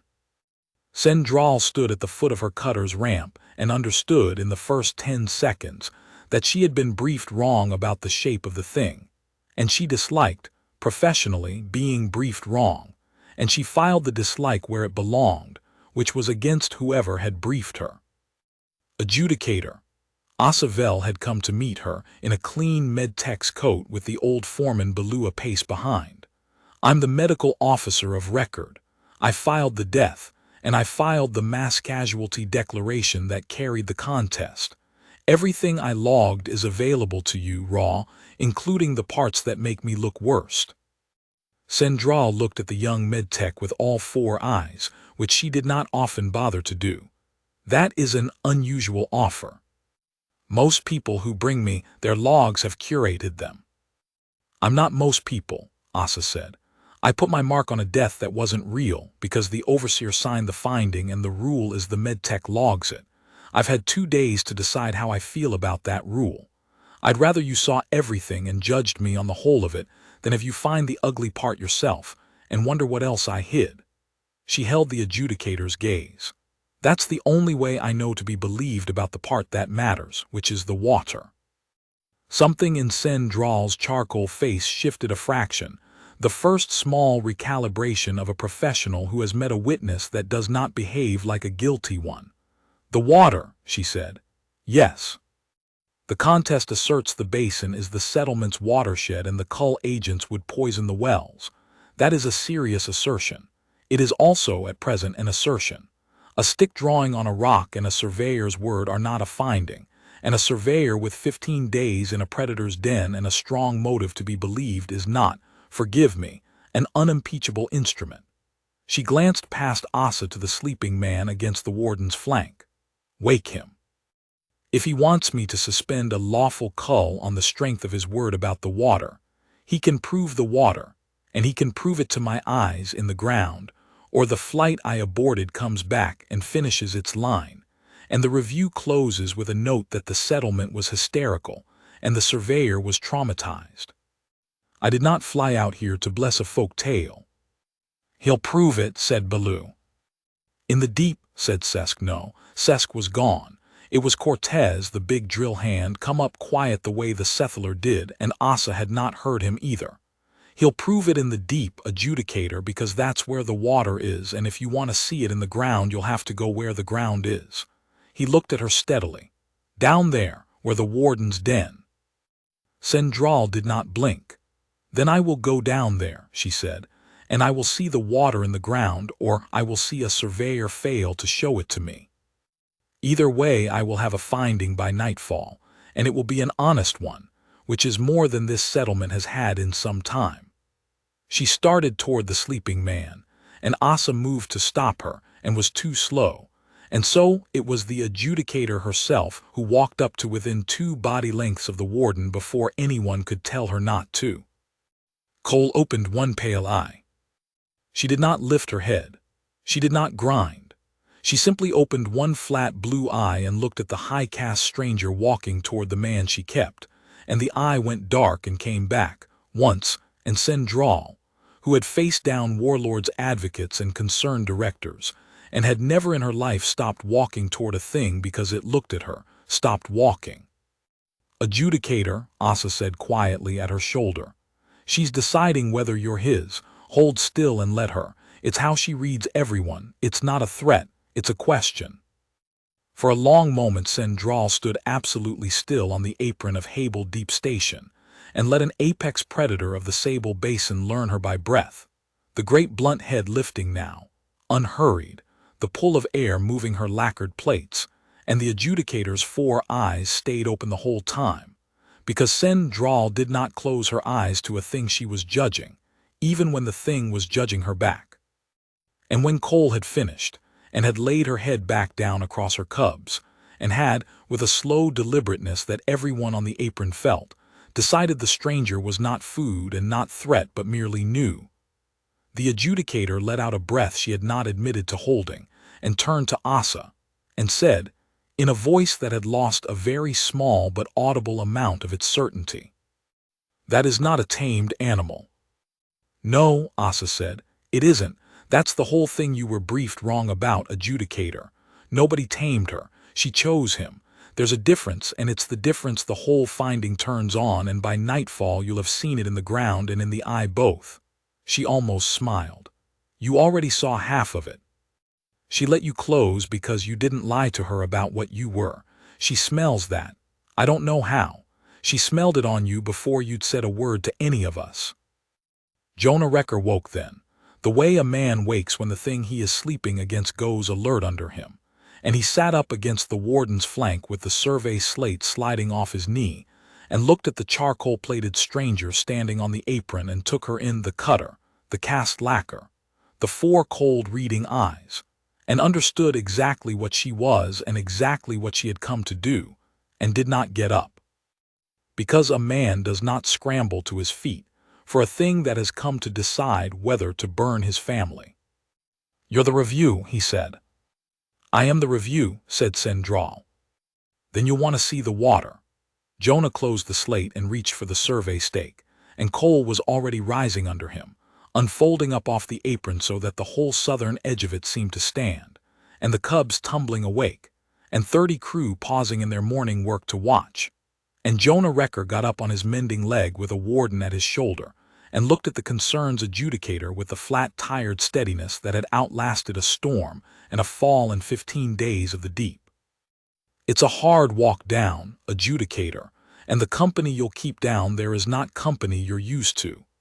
Do exactly what the medtech tells you and don't lie to anything with pale eyes, and you'll come back up with your finding."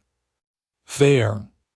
Sendral looked at the warden, and the cubs, and the broken man, and the whole redrawn settlement watching her decide, and she did the thing that made her, in the end, a better instrument than Drotsesk had ever been, which was that she did not flinch from a total just because it was not the shape she'd brought down out of the sky. "Fair," she said. "Show me the ground." They went down at midday, by the switchbacks this time and not the old crew path, because there was no longer any reason to go into the deep in secret and every reason to go into it in the open, with a concerned adjudicator and her recorder and Asa and Baloo and Cortez and a licensed surveyor, and walking the high ledges above them the whole way down, silent, enormous, entirely uninvited and entirely expected, the warden and her 2 cubs. Sesk's file had said the wardens killed 9 concerned personnel in the Hable operations history. Sendral walked down into the deep under the pale eyes of the thing that file had been built to justify killing, and she had time, on the long descent, to think about the 9, and to think about the 11 digits, and to think about the way a company writes a number of deaths into a file so that it may pay for a much larger number of deaths it prefers not to write down. She was not a soft adjudicator. She had upheld culls before, real ones, listed ranges that had genuinely and repeatedly bled a settlement, and she did not intend to invent a tenderness she did not have because a creche elder had knelt on an apron. But she had spent 30 seasons learning to tell a finding that was true from a finding that was merely paid for, and everything about Hable Deep had the specific wrong smell of the second kind, and Sendral followed that smell down into the deep the way Baloo followed the old rock, on instinct and long practice, toward the place where the truth of it lay in the ground. It lay in the ground exactly where the broken man had said it would. The central sink was a black eye of water at the very bottom of the deep, dead flat, so still it took the gray sky and held it without a ripple, and it was cold in a way that was not only temperature, a stillness that had teeth, the stillness of a very deep thing that had been waiting a very long time. Sendral stood at its edge with her recorder running, and watched the licensed surveyor kneel at the water with a small vial the medtech had given him, and understood that she was about to see the whole finding decided by a thing so simple it embarrassed the 11 digits it would unmake. "It's a tracer die," Asa said for the record in her flat creche school voice. "Standard medbay stock, we use it to map circulation. Harmless, inert, and it fluoresces under a scan light in a concentration of 1 part in 10 million.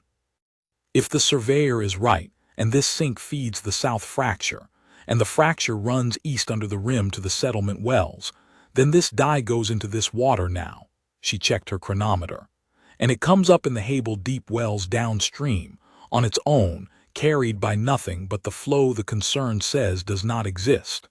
Cortez is at the wellhead with a scan light. If the water is what the overseer said it was, a dead basin sink with no outlet to the settlement, the dye stays here and stains this tarn, and the surveyor is a liar. If the water is what Wrecker says it is, the settlement will be drinking traceable dye by nightfall." She looked at the adjudicator. "You wanted it in the ground. It doesn't get more in the ground than this. The ground will carry it or it won't." "Introduce the tracer," said Sendral. Jonah poured the vial into the black water. It went in as a thread of pale green, and the still water took it, and, for a moment, nothing. And then the thread did not disperse the way a dye disperses in a dead pool. It drew. It elongated, thinned, and streamed, slow but unmistakable, along the surface toward the south wall, toward the fracture, pulled by a current that a dead sink does not have. And Sendral watched a stationary black eye of water reveal itself in one thread of green to be the top of a river standing on end. And she said nothing, and her recorder caught all of it, the pull and the stream and the direction was east under the rim, toward the wells and the creche and the 200 people who drank the deep. "There's your outlet," Jonah said, standing, his knees wet. "Now we walk the fracture and I show you the run, so when your recorder plays this back for the concern's advocates and they say a surface current proves nothing, you'll have walked the stone yourself and know it does." He looked at her. "And by the time we walk back up, Cortez'll have your dye in the wellhead, and then it won't matter what the advocates say, because the settlement will be able to see the proof in a cup of its own drinking water. That's the thing about the truth being in the ground, adjudicator. Once it's in the ground, it goes where the ground goes, and nobody signs a surcharge that stops it." They walked the fracture. It was a bad walk, a scramble along the south wall where the water had opened the shale into a long throat that breathed cold and damp, and the recorder caught the surveyor's running commentary, and the adjudicator's terse questions, and the slow accumulation of a case that no advocate would break. The flow scars on the stone, the mineral banding that only a moving water leaves, the places where the fracture pinched and the current sang, the whole living plumbing of a moon laid open for a cold, judicial eye to read. Sendral read it. She was very good at reading a thing in the ground, and the ground told her, in a language older and less corruptible than any file, that the broken surveyor was right and the dead overseer had been lying, and that a cull of the Sable Basin would not clear a hazard. It would poison a well 200 people drank from, in order to reach an ore seam that a company had decided was worth more than the 200. She had her finding by the time they reached the deep bend of the fracture. She did not say so. She kept walking and reading, because a good adjudicator does not stop gathering when she has enough. She gathers until the case is not merely proven but overwhelming, so that no advocate can find the one loose stone to pull. And so it was still gathering, still walking the cold throat of the fracture with her recorder running, when the scavengers came. They came the way they had come for the cubs, a chittering gray flood down a side throat, drawn by the smell of soft-bodied things in their country, 24 long-jointed bodies pouring out of the dark faster than a settler could turn. And they came, by the geometry of the fracture, straight at the adjudicator, who was at the rear of the party with her recorder and no weapon and 30 seasons of judicial authority that meant precisely nothing to a starving pack in a stone throat. Sendral did the only thing there was to do, which was press her back to the wall and raise an arm that would not save her. Cole took the flood. She had been above them on the fracture wall the whole walk, silent, pacing, a darkness in the dark. And when the gray flood turned toward the thing at the back of the party, she came down off the wall between the adjudicator and the pack the way she had come down 200 meters the day the shelf gave. And she was not merciful this time, because these were not crew, and this was not the apron, and there was no man saying easy about the scavengers, only Jonah's shout of Cole behind you, the small one. Which was not a stay your hand, it was a there, and she answered it. The stone throat filled with the sound of it, and Sendral pressed to the wall with a warden's plated bulk between her and the pack, close enough to touch, the great muscles working under the black pelt an arm's length from her face, and she watched an apex predator of the Sable Basin spend itself, precisely and without hesitation, to keep a concerned adjudicator alive. A stranger, met that morning, learned by one pull of breath on an apron. Because the man the warden kept had claimed her that morning with 2 words to Asa, and the warden did not unclaim, and the adjudicator was, by the only law that ran in the deep, his, and therefore hers to keep.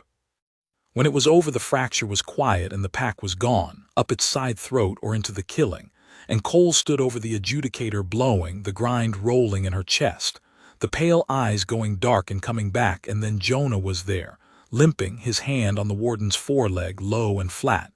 Easy, girl, she's all right. You got her. Easy. And Cole's grind dropped by degrees to the low, idle rumble, and she stepped back off the adjudicator and put her shoulder against the man, and the whole thing was over. And Sendral stood pressed to the cold stone of the fracture wall with her recorder still running in her nerveless hand and her 4 eyes very wide, and her charcoal plates gone pale, alive, entirely alive, kept. For a long moment, the adjudicator did not move. Then she pushed herself off the wall and looked at the warden, and looked at the man with his hand on the warden's leg, and looked last at the recorder in her own hand, which had caught all of it, the flood, the warden coming down, the plated body spent to keep a stranger breathing. It defended me, she said. Her judicial voice had gone somewhere and left only the plain one underneath. It does not know me. I came to burn its range, and it put itself between me and the pack, and it did not hesitate. She defended you because you're mine, Jonah said.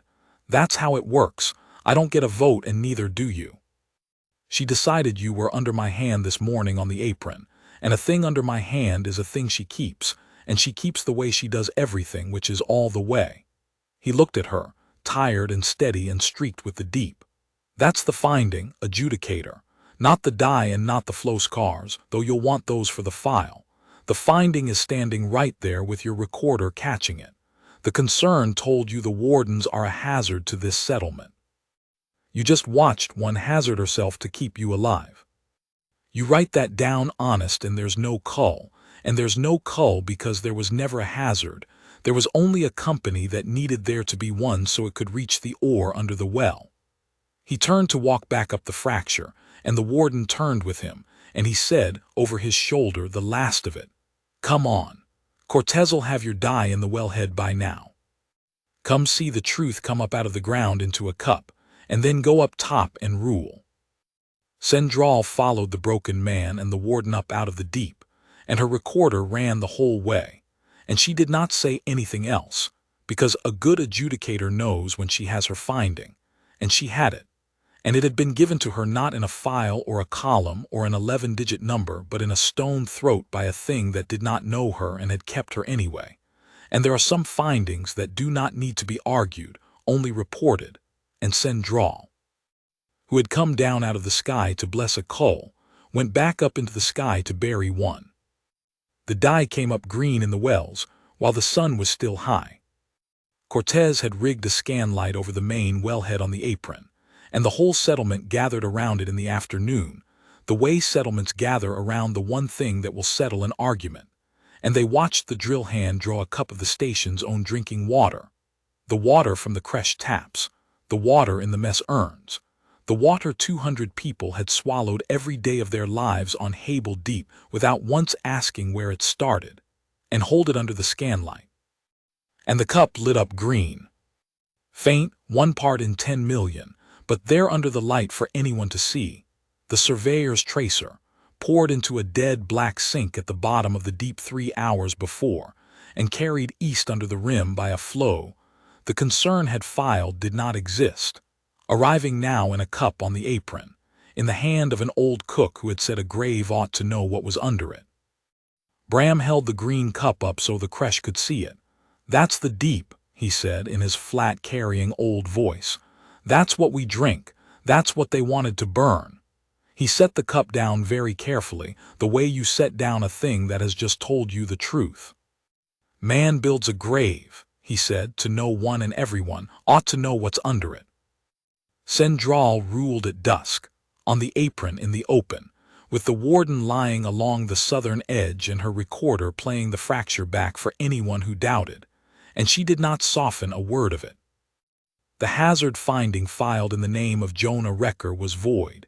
She ruled, falsified in its origin, contradicted in the ground, and finally disproven by the surveyor's own living testimony, and the tracer now present in the settlement's water.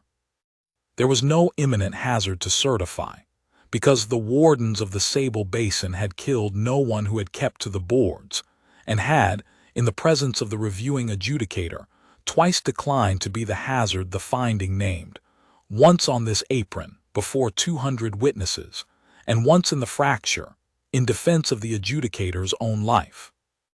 A cull of the Sable Basin was therefore denied, permanently, and the range's listing as a protected apex habitat was affirmed and could not again be contested by the concern or its successors. And then Sendral ruled the thing that unmade the 11 digits for good, because she was a better instrument than the man who had built them. She ruled that the Sable Basin was the certified watershed of Hable Deep Station, that its waters fed the settlement's wells, and that any extraction, agent, or work that risked the basin's waters was therefore a hazard to a settlement. The exact statute the concern had tried to turn against the wardens, turned now against the ore. The lanthanum under the shale would stay under the shale. You could not reach it without poisoning the well, and you could not poison the well, and there was no door in the charter that opened the other way, because Sendral had just closed it and nailed a warden's tooth marks to the frame. Drotsesk she referred for the harder glyphs, the falsified finding, the endangerment, the advancement of a listed cull with foreknowledge that the surveyor lived, and the crews of Hable Deep, who had once slowed at a warden's mark on a map, watched their overseer of 40 seasons good standing led onto the gray concern cutter with his cutting arm bound and his cast lacquer dull, and did not kneel, and did not keen, and did not say anything at all. Which from a settlement is a verdict louder than any glyph. "There is one more matter," Sendral said, before she boarded the cutter, and she said it looking at Jonah Recker, who stood at the warden's shoulder with a mending leg and the deep still on him and had not once in 3 days asked her for anything. The settlement is a certified watershed now. That requires a steward of record, a licensed surveyor to monitor the basin's waters and file honestly on their condition, so that what nearly happened here cannot happen again by a quieter door. It is a thankless posting. It is at the edge of nowhere. It requires a person willing to go down into the deep regularly and read the water in the ground. She let that sit. It requires, in short, a licensed surveyor whom the wardens will suffer to enter their range. There is exactly one such person in the surveyed galaxy, adjudicator's estimate, and he is standing in front of me with his leg in a splint, and I am told he no longer has a contract, his previous employer having declared him dead. The faintest dry thing moved at the edge of her charcoal face. Would you take the posting, surveyor? The pay is poor and the company is unusual. Jonah Recker looked at her. Then he looked down at the warden lying along the apron with her 2 cubs, Ash asleep across her forelimbs, Ember watching the adjudicator's cutter with its ears up, and he put one filthy hand down on the great blunt head, the brow plate, the way she had put it against his chest every night for 15 nights, and Cole leaned up into the touch, unhurried, enormous, entirely gentle. And the whole apron watched the buried man rest his hand on the monster that had kept him, and the monster lean into it like any creature leans into the one hand it trusts. I wasn't going anywhere, Jonah said. Ask her. He scratched the bone plate with his thumb. She came up out of the deep to keep me. I'm not going to be the one who leaves, so yeah, I'll read your water. Somebody's got to. He looked up at the adjudicator, and the flat, tired steadiness had something under it now that had not been there at the bottom of the deep, something that was almost peace. Truth's in the ground. I'll keep an eye on where it goes. Sendral inclined her charcoal crown to him. A small formal gesture, the acknowledgement one apex gives another, and everyone on the apron understood it as that and boarded her cutter, and went back up into the sky to file the honest finding. And the gray concern craft lifted off the apron where the lances had been, and where the warden now lay and was gone, and the sable basin was, for the first time since the red boards went up, safe. They redrew the maps that season. They did not erase the warden's mark. Baloo was firm about that, and Baloo had run the rim 40 seasons and had earned the right to be firm, and he was right. The deep was still the deep, and would still take a fool who fell into it in a storm, and a boundary that pretends the danger is gone is a boundary that gets someone killed. So the old destroy mark stayed. But beside it, on every new map the settlement drew, they put a second glyph, a new one the Creshelder designed with her own bent hand, the keep mark they called it, and it meant here the deep chooses, and it went on the sable basin beside the warden's mark, the two together, the destroying and the keeping, because both were true and a frontier that teaches its children. Only one of them is a frontier that has learned nothing. Those the deep keeps. It stopped being a phrase the crews passed hand to hand on a ramp and became a thing the Kresh taught, in place of the fear song, and the shape of the teaching was this: that there are things in the dark that will destroy you, and there are things in the dark that will keep you, and the whole of growing up on a hard world is learning that they are very often the same thing, and that the difference is not in the teeth but in what the thing decides about you, and that you earn the keeping the way Jonah Recker earned it, which was by not thrashing, by setting your own broken leg, by standing your ground for something small and warm even when the arithmetic said to run, by being in the bottom of the deep with everything stripped away, exactly and only what you were. Asavel stayed on as medical officer, and did not close another finding she could not see the fire in, and kept the casualty priority code the way you keep a thing that has already saved 200 lives once. Baloo ran the rim until the season he did not, and taught the keep mark to the crew that came after him. Cortez kept the wellhead scanlight rigged, and drew a green cup for every new hand who came out to Hable Deep, so they would know from the first day where the water started and what it was worth. And Jonah Recker read the water. He went down into the deep with the seasons, the way the posting required, with a real slate now and a mended leg that had knit crooked and carried him anyway. And he read the sink and the fracture and the slow run of it east, and filed his honest findings, and the wells of Hable Deep stayed clean. He built a hut at the rim at the head of the switchbacks, near enough to the settlement to file and far enough that the wardens would come to it, and they came to it, coal gray at the muzzle and grayer every season, and the two cubs who did not stay cubs.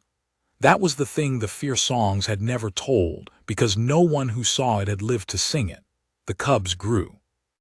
Ash and Ember grew through the seasons from hunting hound size to the size of freight sleds and past it, grew until Ember, the rust-jawed one who had flung itself against a broken man's side on the 5th night and gone catastrophically to sleep, stood a full head taller than its mother and could take a storm grazer down alone.